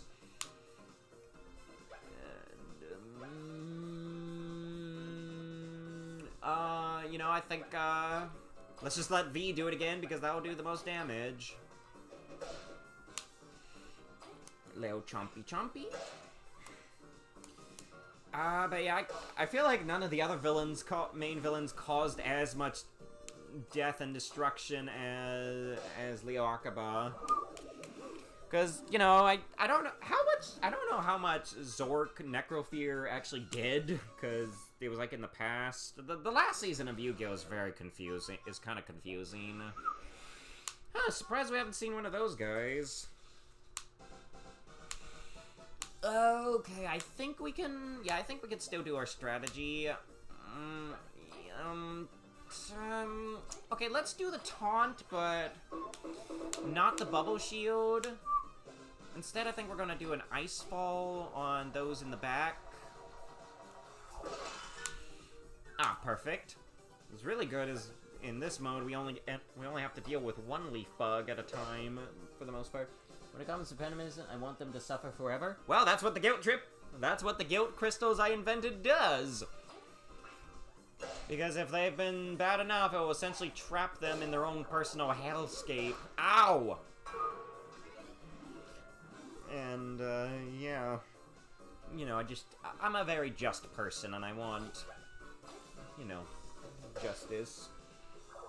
I guess one could argue that Darkness from GX didn't Darkness, essentially destroy everyone in the entire world and Jaden was, the last person in existence during the duel? Am I remembering that right? I still haven't finished Season 4 yet. I was watching it on YouTube, but then they all got taken down. Oh, nice one, Genary. We can swap the spider. And now the Bellostos shan't give us much trouble. And anytime we don't use special moves... Oh, Momo was so right to aid in her suggestions with the antlion jaws. They are so good. Ooh, can we get a... not quite. Close enough. I'm trying to think if we want to take it easy or not. I think we'll be fine. We'll let Kabu do that, because he does the damage. Before I put them 6 feet under. Yeah. I personally don't like to resort to the murder, because life is precious. And plus, if you break someone hard enough, they might become a good person. I often like to think to that quote from Code Geass, is the only ones who should kill are those willing or ready to be killed, so try to keep that in mind if you ever attempt to put someone 6 feet under. Alright, I can't believe how well this is going, chat. We are almost there. And we still have so many items left. And best of all, because it's randomized, we don't have to deal with double Oh, gammas. Okay, oh yeah, what's Leo's crimes again? According to Epic Pikachu, crimes against humanity, war crimes, unlawful experimentation on a minor, ×4, mass murder, mass genocide, mass attempted murder, child abuse, neglect, omnicide, ×4, mass brainwashing, mass kidnapping, inciting violence, and mass. Or maybe self-delete. I'd rather not go that far, but I mean, I didn't do it. I prefer not go to the self-deletion. I'd rather them get help and become a better person. But I mean, it's their life. It's not my fault if they make a horrible decision. Don't ever self-delete, chat. It is not worth it. Just get help. Go somewhere. I'm sure you'll be able to find some place where you'll be treated properly. I'm a little nervous about the pumpkin, so I think let's just freeze the pumpkin. Or not. Okay, can you take the pumpkin out, Vee? Not quite. Unless I do this. Yeah, the pumpkin's the plumpling really the only thing I'm nervous about. So yeah, we'll be fine now. Levi, if you please. Alright, we got this, chat. My theory was right. Wait, what? Oh, uh-oh. When it comes to punishment, I want them to suffer forever. Yeah. It depends on how bad the crime is. Also, we seem to be having some internet problem. You're Hatterin now? Yes. Yes you are. I mean, that wouldn't be the worst thing to become in Mystery Dungeon. Okay, is the chat working? It's being a little weird on my end, but I can still see everything. 9 of those crimes are mandatory death sentences. Yes indeed. Like, oh goodness, someone needs to hunt that dude down. Like just because the big doomsday dragon shows up doesn't excuse you of your crimes. Let's do a little bit of nothing, just to be safe. And I think that's our first cackling. Is the stream still working, chat? Cause for whatever reason, OBS is having trouble connecting to the chat. Should be fine on my end. Oh wait, never mind. I think it's good now. Okay, never mind. Come to think of it, I'm trying to think if anyone in Digimon ever got to that levels of stuff, of derangement. Probably not. Like, I feel like anything that was doing that many crimes, like the genocide, omnicide, yada yada, I feel like they were promptly deleted. And if you have a TikTok, delete it. Now ICE is tracking people. Ooh, yikes. I mean, I'm definitely fine because I was born in this country, so no worries, but that's probably not the only reason to not use TikTok. Don't use TikTok. It will probably fry your... It's bad for your brain. I've never gotten TikTok. But yeah, I don't want to talk too much about the ICE. Just... Don't mess with them. Just... Karada. Oh, that jerk! Oh... So I haven't seen that season he's in, but I know all his crimes. Oh yeah, goodness, yeah, that... Granted, I know he got defeated in a pretty sassing way. I think main character punched him in the face so hard he died. Trying to think what the bigger threat here is. Let's maybe just start messing up the group. Yeah, I don't know what. I think that's one of the few seasons of Digimon I haven't seen. That being Saver / Data Squad. Is it any good, chat? I read a fanfic about it where, you know, it was someone I kind of inspired with my own story to write their own Digimon story, which was essentially their OC with a what's the name of the Digimon that turns into Diaboromon? Essentially that is the Ice isn't going to bother with you if you don't have a reason to cross. Well, they're only attacking U.S. citizens that get in the way and try to run them over with a car. Again, I don't want to talk about that too much. But they're not just attacking random U.S. citizens, they're attacking protesters who are getting their way and waving around guns. So just stay away from them. So I don't want y'all falling for any of the fear-mongering of the news media. Don't trust news media in general, no matter what side they're on, because they will leave out details. But yeah, my advice, just don't mess with Ice. Just stay at home, drink some hot cocoa, and just stay away from them. Can we please change the subject to something that won't get me in trouble?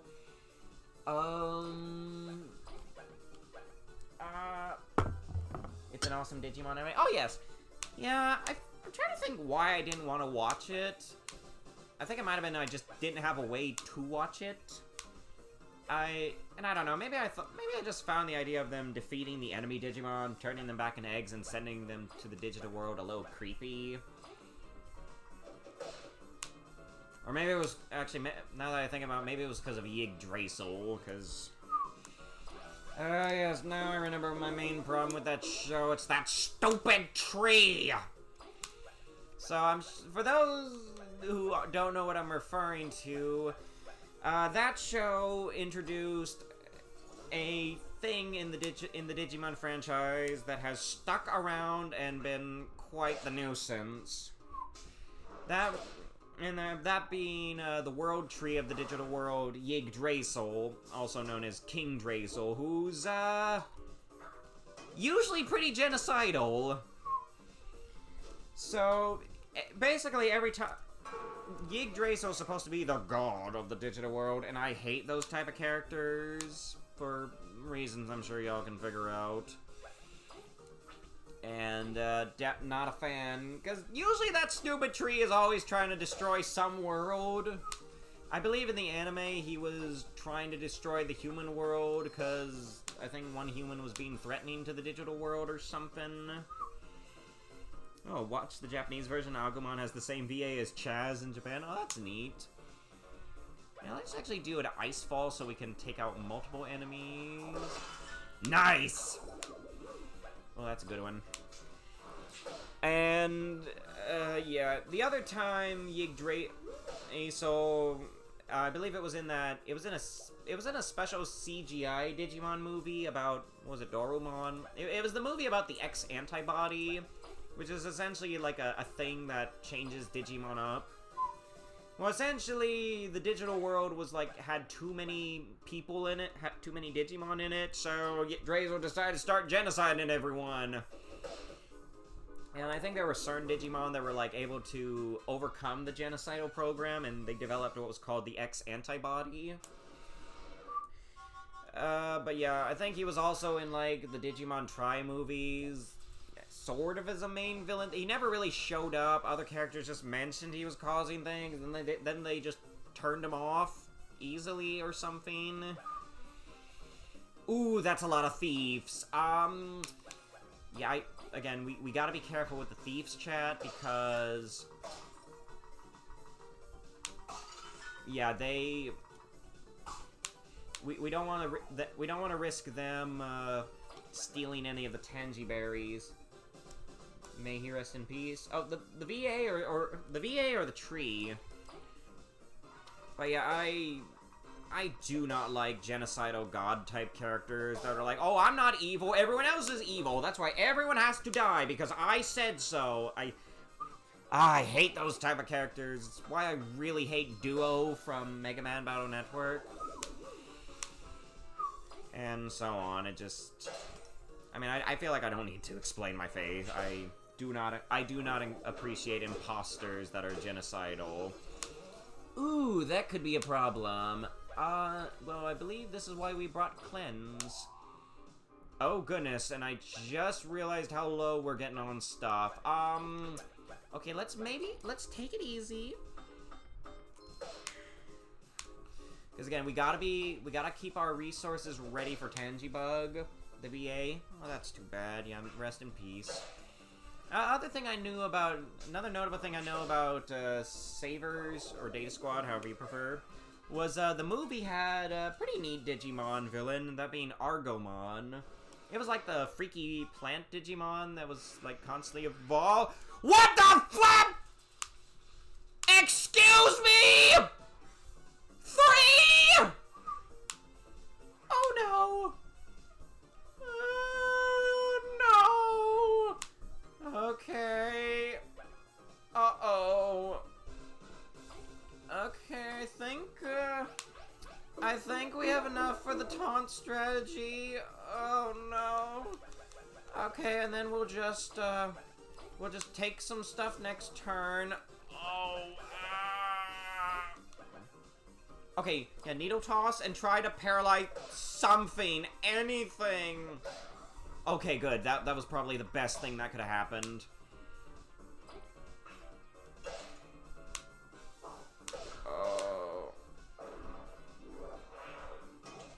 Okay, okay, we should be fine, unless he does that.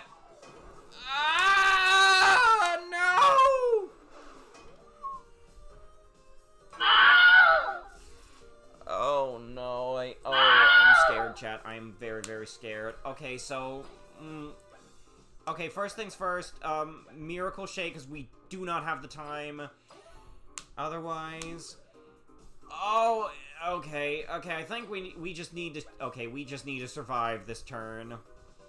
So we're gonna do Berry Smoothie. And I am too scared of these guys. Bubble Shield now. And hopefully Chompy and Madeline can do something. Oh, nice. Thank you, Madeline. Okay, hopefully one of them will attack Kabu.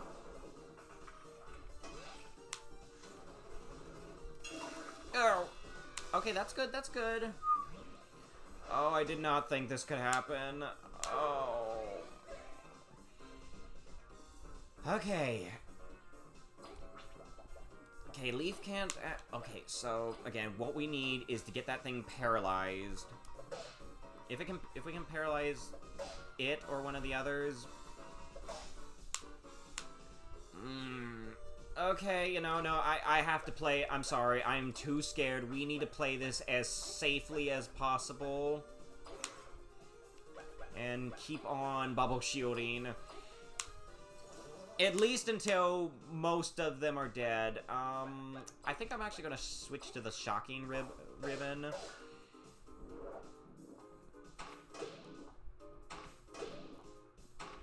Oh, I'm so scared. See, okay, good. Yeah, I feel like those two, Beta and Gamma, are the ones we need to get rid of, since we can't use the shield strategy otherwise. Okay, okay. I think we're just gonna keep doing this to try to get... Oh, come on! Dang it! Yeah, I feel like the best option is to just keep using Bubble Shield until we can, until we've killed at least one of them. And I guess we'll just, we'll save that for later. Oh, nice. Okay, did that... Okay. Oh, I'm so scared, Chad. It's okay, we got items. We should be fine. If we can get rid of Gamma and Beta, we should be fine. Unlike Sonic Adventure. Okay, okay. Another Needle Toss, because that will do at least 5 damage.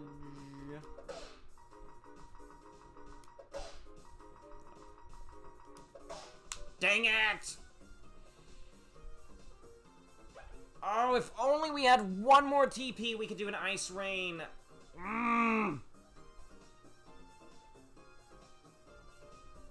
Might be a little risky, but I want to at least see if we can get rid of Gamma. If Gamma's dead, we should be fine. Yeah, and then Madeline can finish the job.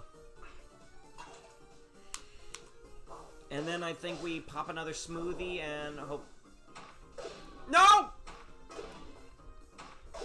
Oh, no. Did I say Did I say... Woo! Did I say smoothie? I meant miracle drink. Yeah, miracle shake. And then, Queen's dinner. So, are there any more characters that scare you the most? Not probably. I can't think of them at the moment.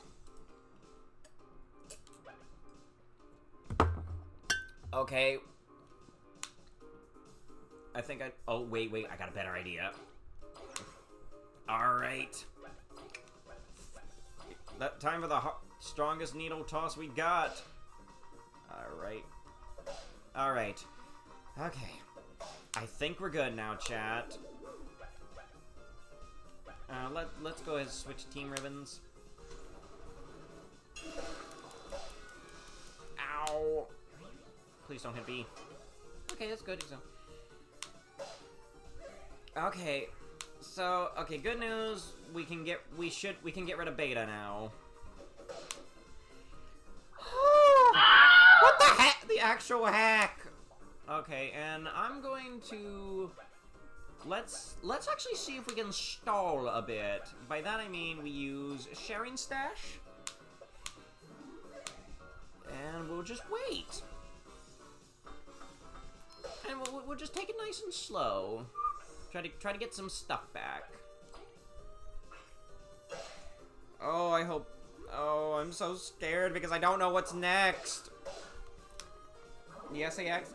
Yeah, granted I kind of think it's cool, but I'm also going to be scared if it ever shows up. Okay, what battle was that? Okay, you know what? That's not too bad. 48! Okay, we can handle this, chat. Okay, let's, okay. Crisis averted, let's just continue business as usual, because this tactic doesn't take too much teamwork points. We can take it nice.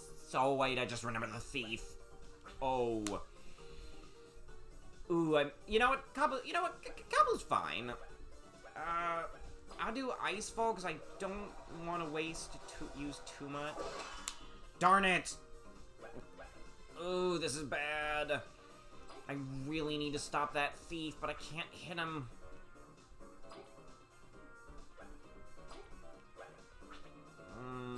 I don't think this is going to be enough, but...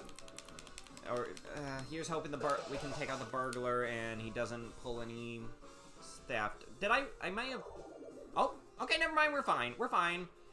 Mostly because the ruffian doesn't really steal, he just whaps you. Ow! Uh-oh. Yikes. Ah! Okay, the taunt definitely worked. How are we on items? Getting pretty low. Don't know how much we want to use. I think let's just do the usual strategy a little longer. And then maybe use our last I'm trying to think if we want to use when we want to use our last smoothie, because again we need everything. We need to be at our full strength for TANGYBUG. See, we're fine. We're fine. See, all good. All good. Then they get offended. Yeah, let's just do it again. Because again, this weakens their defenses, which means everyone else can hit them. It may be taking forever, but it works. I just remembered something I forgot to bring up to you, chat, specifically Sakurakudo. I finally went and watched the first Inuyasha movie. Yeah, I was able to watch it on Thursday. It was pretty good. You know, a little longer than I would have liked. Like, I feel like it did kind of drag on at certain points, but it was neat. It was a neat little fun one-off movie.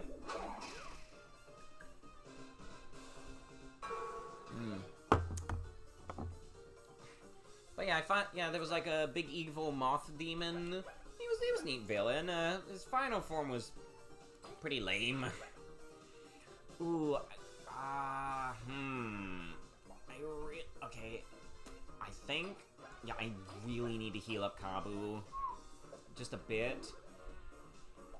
And, I think let's actually turn Relay to Vee. Because she's... So how much damage does she do? Woo! Lovely. I'm not sure what I want to do with Kabu. How are we on items? Are we... Okay, so... How was it? Oh yeah, it was good.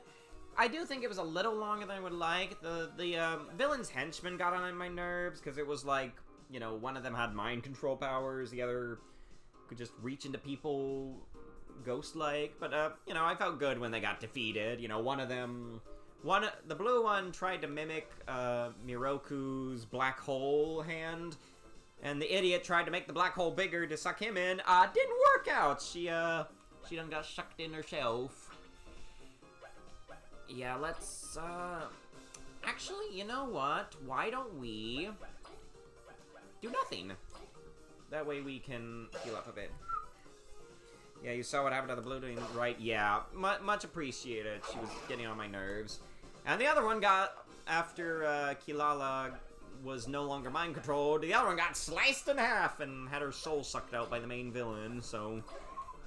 Very satisfying defeats. And, you know, I kind of like the design of the Moth Demon. What was his name, like Minimo or something? You know, I thought it was neat how his hair kind of looked like wings. His final form was awful. He just got giant and scrawny and had, like, spikes sticking out of him. Okay.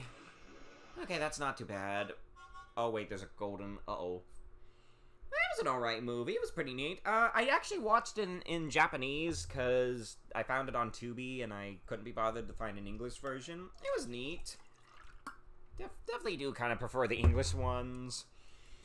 But yeah, it was nice, you know. Other stuff. Still hate Kikyo. She is a brat and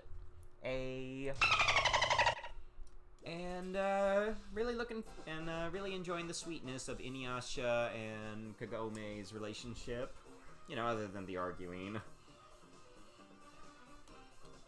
You know what? Okay, I think we can handle this. At least you know what will happen with Morocco if he doesn't beat Narako. Yeah, he gets sucked in and then explodes. Very awful. Yeah, let's definitely do this for now.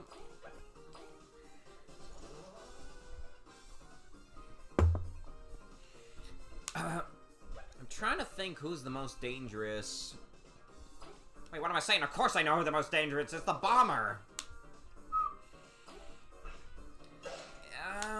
Even if we got some multi-hitting attacks... Oh, actually, that worked out nicely. Yeah, it won't be... Ah. Ow! Oh! Oh, that could have been awful. Okay, I think we gotta do it. I think we gotta eat another Queen's dinner. Okay, I'm trying to think. So yeah, I think Vee can... Yeah, Vee can take out the Wasp Bomber. And I'm trying to think... I feel like we don't need to bother with the honey that much. Let's just have Vee whack the Haunted Cloth. Although Inuyasha did deserve the sit from Kogami in the pic. Yeah, that was... Oh my gosh, that was such an insulting moment. Poor girl makes them all this nice, delicious bento meal, and all he wants to eat is the ramen.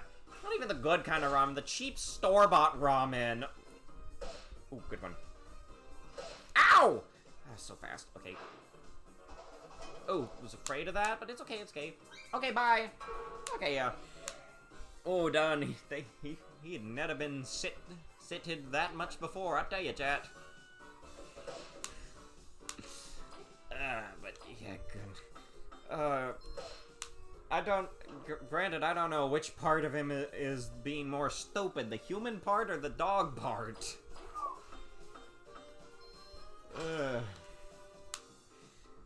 Oh yeah, this should work out. Get our teamwork point, and Levi can do that. And it's ah! Okay, that might be a minor problem, but no, it's fine, it's fine. See, this is great, chat. We're almost there, and we got so much health and teamwork points. So we'll just keep doing nothing. And then V can finish it. Although Inyasha did yeah, he definitely deserved the oh wait, I read that already. He's too addicted to the cup noodles. I don't remember that being in the thing in a show. Was that in the movie? But yeah, here's... You know what? This may be the last one. That's still not as bad as the Deadlanders. I mean, I like ramen, and I'd certainly love to eat it more. It just, you know, I, need to find some gluten-free. But yeah, we got this, chat. I think we might get this if we just make sure to... Wait, do we still have a smoothie? We do. Awesome. Okay, we are all ready for TANGYBUG. No problem. I'm pretty sure he should still show up on randomized because we got the berries.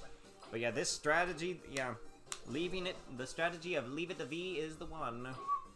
I'm trying to think.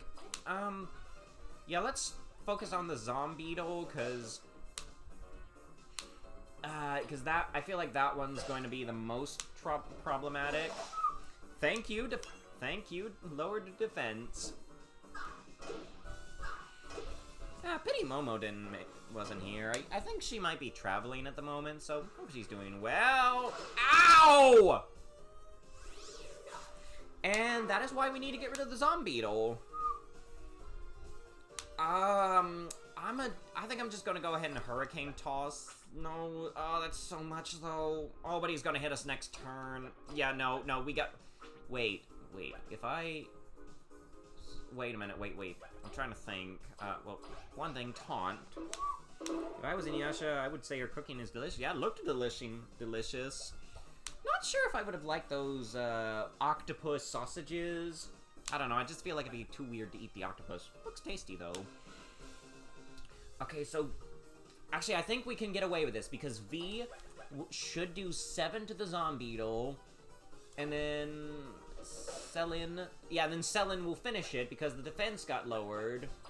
In the meantime, yeah, I want to make sure we have plenty for TANGYBUG. And then we'll get a bit back like that. And then our Blue Ant Beauty does her thing. Eliminating any major threat. Might want to heal up V a bit.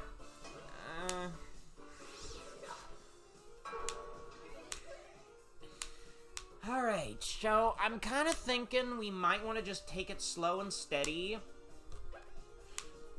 We can heal V later. I don't know, these guys just seemed very tough, so I feel like we, I want to conserve our stuff, so we'll just, keep doing the usual. Yeah, the leave it to V strategy is very viable. Alright, oh yeah, let's focus on the Chomper Brood, because the others really won't be a problem, and I feel like the Mimic Spider will be dead pretty soon. Alright, are y'all ready, Chad? We're almost to the moment we've been waiting for. It's just hot dog to cut look like octopus. I think they're cute. Yeah, I feel like my mom actually tried something like that once, but also like stuck some noodles into it to make it look like a jellyfish or a squid or something. Yeah, it does seem neat. Yeah, they do look cute. I say let's just do it again. I was a little nervous about this, but the decrease in defense is just so helpful. Alright. No! Oh, shoot! I did the wrong person! Uh-oh. Mayday, mayday, mayday! Emergency, emergency! Okay, panic, needles. Oh, shoot, I wasn't paying attention. I clicked the wrong one. Uh-oh. You know, it's fine, because... Kabu can take... You know, it's fine. Kabu can take it.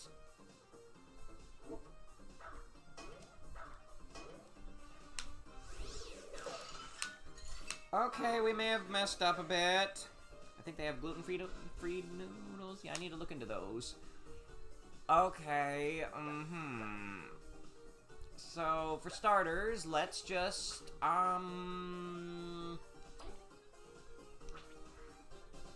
let's change it up. Let's just get rid of the plant.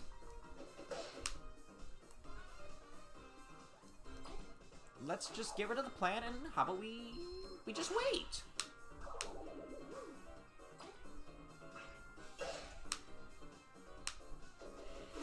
Okay, we may have screwed up a little, but it's okay, we can work through this.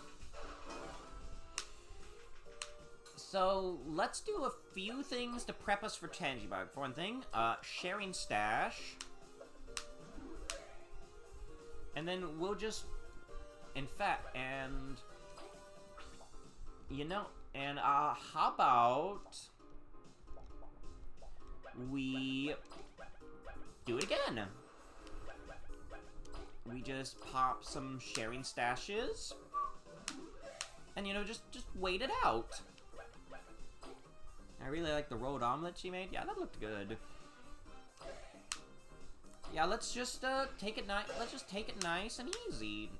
And just slowly build up. And then I think we're gonna take it nice. See, good. See, health. Wonderful health. Do y'all think we need one more sharing stash? I think we do. So, yeah, we'll do just that. We'll do one more sharing stash. And it's almost time for an ad, dang it. Okay, so I'm gonna try to stall this as long as possible, and then after the ads, we'll go after TANGYBUG. And, trying to think if we should go, and, oh yeah, let's turn Relay to Kabu. And... oh, it doesn't stack. Oh, well. Yeah, let's just stall it out so our stuff can, recharge as much as possible, because, oh, yeah, I have to look on there. Oh, shoot, I wasn't paying attention, dang it. Okay, well, nothing again. And, more nothing. And yeah, after these messages, we're gonna fight TANGYBUG.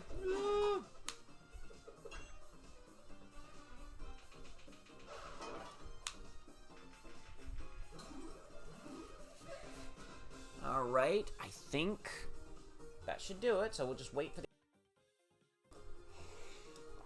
Alright, chat. We put it off as long as we can. It's time. Everyone ready for a rematch with TANGYBUG? I think I've done the best we can. Or maybe I should have... No, we're fine, Oh, see? Okay, we're great. We got plenty of healing items. Everyone ready? I'm assuming this works. Yeah, and I did it on random mode. More money. Okay. Here we go. Here he comes, chat. Time to fight TANGYBUG. Alright, here we go. And we got plenty of it, so let's do our strategy.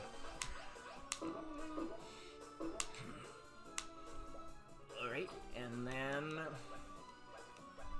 bubble shield. We're not gonna use too much TP yet. Let's just do the normal attack, which will be... Ooh, Antlion Jaw's not working as well as I thought. Ooh, that could be a... I didn't think he'd do that. Wait, who did he taunt? Okay, he taunted Kabu. That's fine, it just me. Yeah, the bug. Ooh, this could be harder than I thought. So, yeah, Kabu can't do anything other than attack, so... I don't know. Okay, so I say... I don't know if we want to do Needle Pincer, because I'm worried it won't do enough. Wait. Oh, wait. Oh, it does Piercing. Okay, actually, we'll do that because, you know, chance of paralysis. Oh, wow! Oh, I didn't think it'd actually work! I'm trying to think. Do we want Leif to do it, or should we... We'll let Leif do it, because I think he has a... Yeah, yeah, but Vee would do more. Okay, no, I think Leif will do it, because... Oh, we should have relayed. And, Kabu literally cannot do anything else, so... Oh, I should have... Oh, I couldn't do nothing. Dang it. Okay, that paralyzing did work. So... I'm trying to think if we want to try it again. Yeah, you know what? Let's try it again. Nice! And... I mean, we could... you know, we could probably start... We could start chucking the tangy berries now, so I think I'll do that just so we don't have to go for the Queen's dinner stuff immediately. And,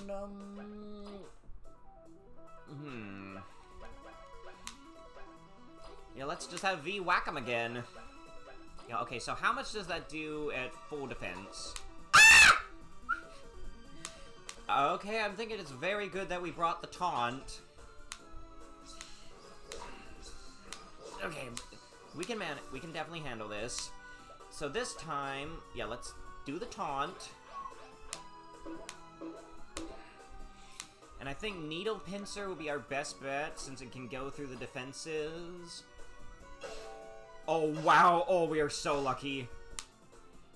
And... Oh, actually, we don't need to shield... And we don't need to shield Kabu this time, so... In that case, we'll just... relay to Vee. And, we're getting a little low. I don't know if I want to do too much. Let's just go for a regular whack. Not much, but still good. Yeah, keep trying, Zasp. Appreciate the support.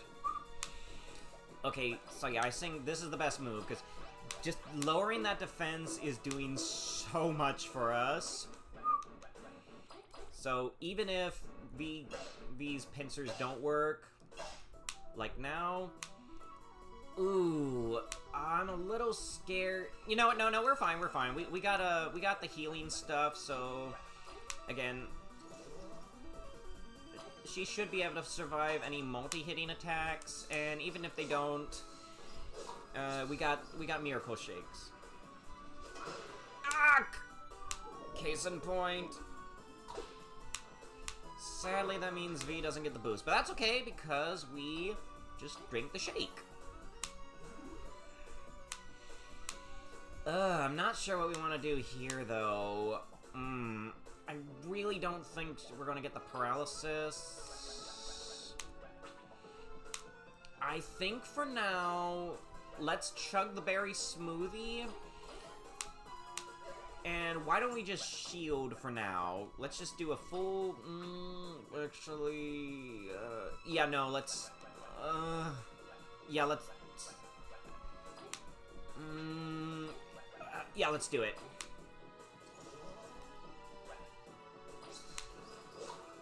Keep trying, Zaz. Now, hopefully he'll target Kabu. Oh! I mean, that's not the worst thing.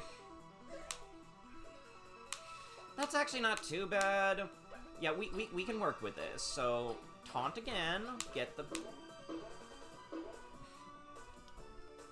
Oh, shoot! I forgot! Oh, I can't do it because... Oh, Can I even... Oh, I can't do it because Leif did a turn... Dang it. Okay, it's fine. Vee can at least whack him a bit. And, you know, if honestly, I wonder if it'd be better. Let's just try the shocking ribbon, just because, you know, maybe. Oh, that was great. Ooh, that was good. That was good. Ooh, that was good. That was a good one.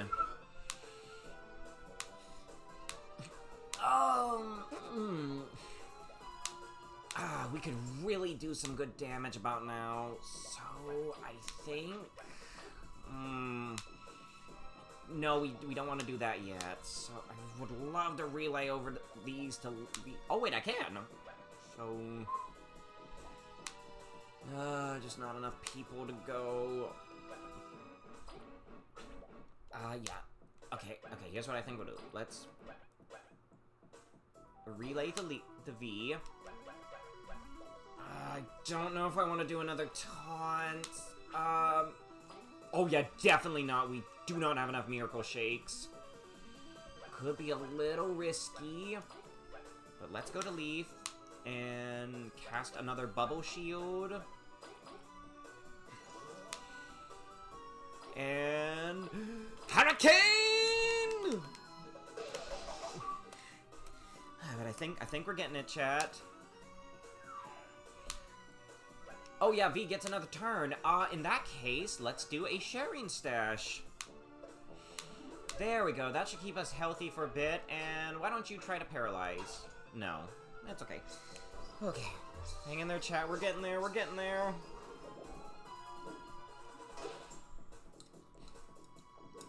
Again? Ah, yes, good. Very good.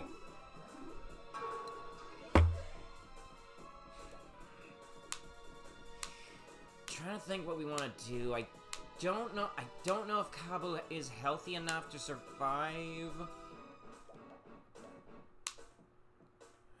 I think the play here would be relay to Leif and then relay that over to Vee. That way, and then do Needle Pincer at full power. Dang it. Good damage, though. Ooh, look how close we're getting, chat. I'm trying to... how are we... I think we're fine. Yeah, we're fine. We can survive a turn. In fact, Chompy, why don't you go... Darn it. Okay. Villains redeemed. Like time... Oh, yeah, that was a good... Oh, yeah. Ow! Ooh, that... Ooh. Oh, you sneaky little... Yeah, that was a good example because, you know...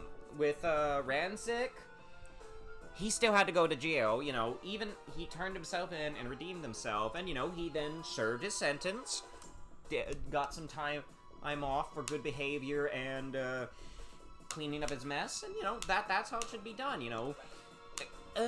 Good quote I heard from a video that had, like, Uncle Iroh from Avatar talking to Darth Vader was that, you know, a lot of people view redemption as a finish line when it's really not. It's more of something you do for your whole life. Probably misremembering it. Okay, we're getting pretty low, so I think for now, let's do the strategy again. And then... I think we might do this, chat. And then we'll just whack it with Vee, because she's... No! Wrong button. Can I at least paralyze, perhaps? Oh, we did! Oh, thank goodness. Oh, that was good. Oh, that did good.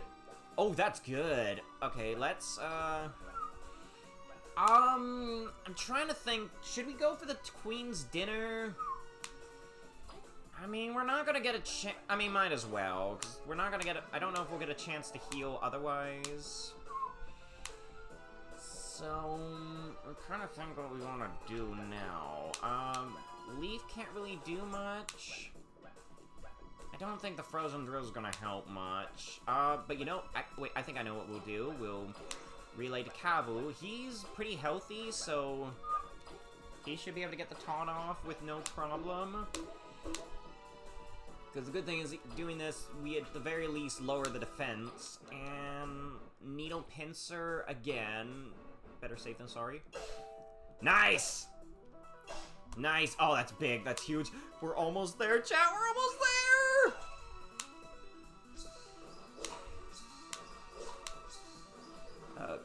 Oh, wait, why'd he start healing? Oh, he's still sleeping. Ooh, nice. In that case, I think we'll eat a tangy berry just so we can have a bit more health. I don't know if we want to go for needle pin. Yeah, let's keep going for needle pincer. Oh yeah, I think we got it! The gambling's paying off! And then relay to Vee, because she'll hit the hardest. I think we got this, chat. I think next turn we can beat the virus. We can beat the bug.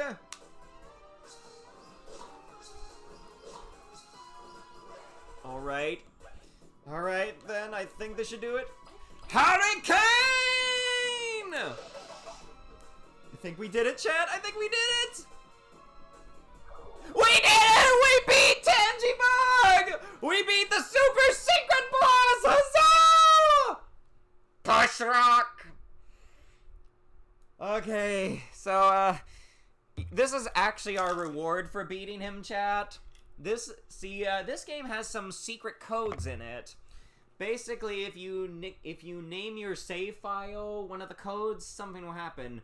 In this case, I believe this code, push rock, turns every character into TANGYBUG. Like, every character in the game, with a few exceptions, will just be a TANGYBUG. Or Tangerine, I should say. We did it! We did it! We did it! And we still got all these items with a boss battle! Yay, we did it! Hooray! Oh yeah, yay! Mission complete. Alright, let's head on home and check out our rewards. Because like with most super secret bosses, we get trophies. That is a key sign of super bosses, chat. They don't give you anything, or more specifically, they give you an item that does literally nothing other than bragging rights. And also to add salt to this delicious victory, we did it on hard mode! Because I think I'm a masochist. Anything? No. Was there anything over here?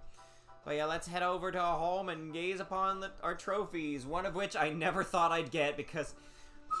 But yeah, I think we actually did a lot better on randomized simply because, well, we didn't have to fight 2 gammas at once. But yeah.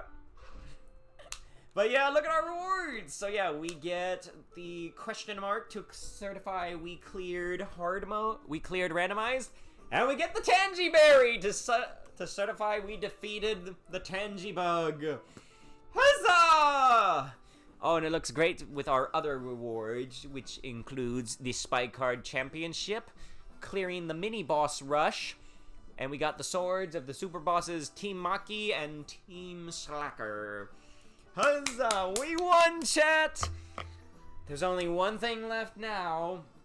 Well, there's a few things left. We could try to track down all the books and crystal berries, but I don't really want to do that on stream because I feel like it would be kind of boring. Oh yeah. Also, we can let Chompy sleep here.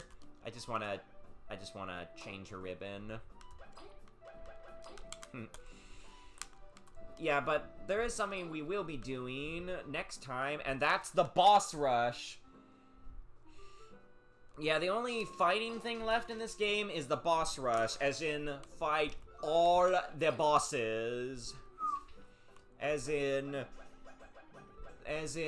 fighting every main boss and bounty boss, which would be, yeah, all these guys. Including the bounty bosses. Not the mini bosses, but yeah, not them, thank goodness. But yeah, from the spider to the Everlasting King, that's what we're taking on next time. And I think if we use our strategy, we should be fine. But yeah, it's going quite good. Oh yeah, I just want to look at these real quick. Ultimate Team, yeah, defeat him. Yeah, I believe that one's for clearing all the quests. Yeah, I think this is get high scores. That's what oh yeah, I'm trying to figure that out, chat. Part of me was thinking Banjo-Kazooie Grunty's Revenge. You see, I need to find a game that's not too long or too short, because, once it gets to April, we're doing Star Force, so... I don't know, would y'all be interested in another Banjo-Kazooie game? You know, that was the first game I streamed. Would y'all be interested in me doing the midquel? Yeah. But anyways, before we do that, it's time for art! So yeah, I got some good art for y'all this week. I was thankfully able to get it done before a blackout. That never happened. So yeah, let's go take a look. But yeah. So yeah, last time for enemies, you had me draw Poi, one of the termite warriors. And y'all seem to have been in a termite mood, because y'all wanted me to draw King Hector IV. So, behold! Yeah, what y'all think? Yeah, I drew what y'all wanted. King Hector looking at a picture of his wife. I don't know if you can make it out, but you know, I drew. Yeah. Oh yeah, y'all good with Banjo? Yeah, we'll see how long we'll see if I don't know if next week will be the last Bug Fables stream, but we'll wait and see. But yeah, after that, I might do Banjo-Kazooie Grunty's Revenge. You know, figured I should do it before 2E. But yeah, what do y'all think? Did I do a good job drawing King Hector IV and the picture of his lovely queen? Yeah, termites are a little tricky, but I think I'm starting to get them. They're also very diverse. They look quite different from each other. But yeah, any thoughts, chat? Any thoughts on this? On this nice, strong termite ruler? Hey, good. Oh, thanks. And of course, with him drawn, let me move him down a bit. Yeah, he's like half the size of someone else. I have thus added him to the art. Yeah, put him right next to Jean and Levi. I figured that'd be a good place. Yeah, I'm thinking about maybe for the last bit, I'm thinking for maybe the middle, chat, I might just put Kabu, Leif, and Vee in the center. Kind of like I did with Mario when I did the Paper Mario art. But yeah, we're almost done, chat. Yeah, we might. And you know, I might, if I ever do Bug Fables Plus, I might consider doing new art and letting y'all do more stuff. But yeah, this could be the last time y'all pick an enemy for me to draw. Possibly, we shall see. I don't know, maybe I'll let y'all pick 2 on the last stream. Anyways, with that said, it's time to pick what enemy I will draw, be it enemy, boss, or mini-boss. So let's have a look-see. Yeah, I'll try to post the art once once we're all done. Alright, so some potential choices. Well, also you can pick TANGYBUG if you want, but other choices include seedling with a propeller, underling, flowerling, plumpling, golden seedling, a zombeetle, only zombie I haven't drawn, bloatshroom, inchess, denmuki, the mad spee, numbnail, ironnail, midge, chomper brute, wild chomper, did weave already, scorpy, could do thief, bandit, burglar, or ruffian. Could do bee-boop. Yeah, I figured y'all pick TANGYBUG. Yeah, I can fit. I'll do that. There's also security. I'll go through the others real quick, just in case y'all change your mind. Security Turnet, Mender, Honey Nation, Warden, Haunted Cloth, Leafbug Ninja, Archer and Clubber, Mantid Fly, Jumping Spider, Mimic Spider, Diving Spider, Water Strider, Bellostos, Mothfly Cluster, Wasp Scout, Wasp Trooper, Wasp Bomber, Wasp Driller, and then mini bosses include Acolyte Aria, Mothiva, Zas, Astopheles, Dune Scorpion, Primal Revel, Cross, Poi. Oh, well, not Poi, we did him already. Then bosses include Spider, Venus Guardian, Heavy Drone B-33, The Watcher. Surprised I never picked any bosses. Well, actually you did. They were just optional bosses. Still cool. The Beast, Ultimax, his tank, Mother Chomper, Brood Mothers. Oh, wait, yeah, actually, y'all, that's funny. The 3 bosses y'all did pick are all right next to each other, being Zomoth, Seedling King, and Wait, no, not Tidal Worm, a Peacock Spider. Close enough. Sorry, my bad. I don't know why I got confused. Blue. Yeah, Peacock, Spider, Devourer, False Monarch, Sen, Pisky, Did Monsters, Kabu, Kalia did, Carmina, Riz, Maki, Kina, Yin, Stratos, Delia, and Deadlanders, Alpha, Beta, Gamma, and Wasp King, and Everlasting King. Okay, so, y'all still want me to do TANGYBUG? Did I remember to take a picture of TANGYBUG? I hope I did. That'd be a little annoying if I didn't, but, you know, not the end of the world. Do I have a picture of him? Yeah, just, give me another confirmation if y'all want TANGYBUG. Please tell me I got it. Dang it! Just missed it. Oh, well. Oh, well. At least we recorded it on stream. So, yeah, y'all want me to do TANGYBUG? I mean, that'd be pretty easy, and I could just have him floating in the corner like an Easter egg. Yeah, I guess, TANGYBUG sound good to y'all? But yeah, let me know. Oh, by the way, chat, it is the last Thursday of the month, so I do need some ideas for what my special stream on Thursday will be. Yep, okay, TANGYBUG it is. Be sure to let me start thinking about what... Please give me some suggestions on what Thursday's special stream will be. Main thing I was thinking, maybe either Pokemon, Violet Arceus, or maybe Yu-Gi-Oh! Early Days collection. I actually just beat the second game in the collection, mostly because I figured out how to make him. And then, you know, I managed to unleash Silky a couple of times. Oh, glorious! I also got this. Yeah, in the second, Duel Monsters game, Dark Duel Stories, whatever it's called, if you beat Kaiba 30 times, you get the Blue Eyes White Dragon, which is indeed the strongest monster in the game. So good. But yeah, TANGYBUG, sure. That would be great. Might give me time to, should be nice and easy, and, maybe I can try to draw something else while I'm at it. Like, I got some commissions I really need to get started on. Just finished one, but, you know, got a free one I gotta finish. The background for.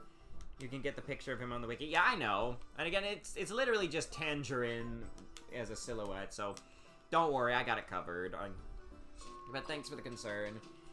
Yeah, I guess we could do Yu-Gi-Oh! Early Days collection. Maybe I could try to get started on one of the other games and just play whatever games I'm doing. That could be fun. All right, yeah, I guess expect some Yu-Gi-Oh! Early Days collection at the end of the week on Thursday. Should be fun. But yeah, I gotta hurry up and go watch Inuyasha and get right to bed. I'm trying to break my bad sleeping habits. But yeah, thank you all so much for watching. Great job, Team Snakemouth. You were quite glorious. Indeed! And with our newfound strategic maneuvers, we will conquer the bosses! Yeah, probably. We got this. Oh, great job, Vee. You too, Leif. And you too, Kabu. We're the best! Oh yeah, we're totally cool. But yeah, thanks for the suggestions. Sorry these keep going so late. Oh, I gotta look up what's next on Legends Arceus tomorrow. How soon until I fight Canary? I need to know about who I'm gonna fight next, cause, I want to do some more skits with Yveltal and Xerneas, and, well, y'all will see. But yeah, later, Team Snakemouth. But yeah, thank you all so much for watching. This was so awesome. Yeah, I think all that's left really is the boss fight. The boss rush, and honestly, it might be easier than TANGYBUG at this point. You know, cause, yeah, we'll just use our same strategy. Bada bing, bada boom. And, you know, I might do a special next week and maybe let y'all pick a character, an enemy, and a boss character. Maybe even a mini-boss. Well, actually, I don't know. I don't know if I want to overwork myself that much, plus the picture's getting pretty full. I don't know. We'll see how it goes. But yeah, next week could be the last Bug Fables stream. At least until I go do Bug Fables plus like Momo did.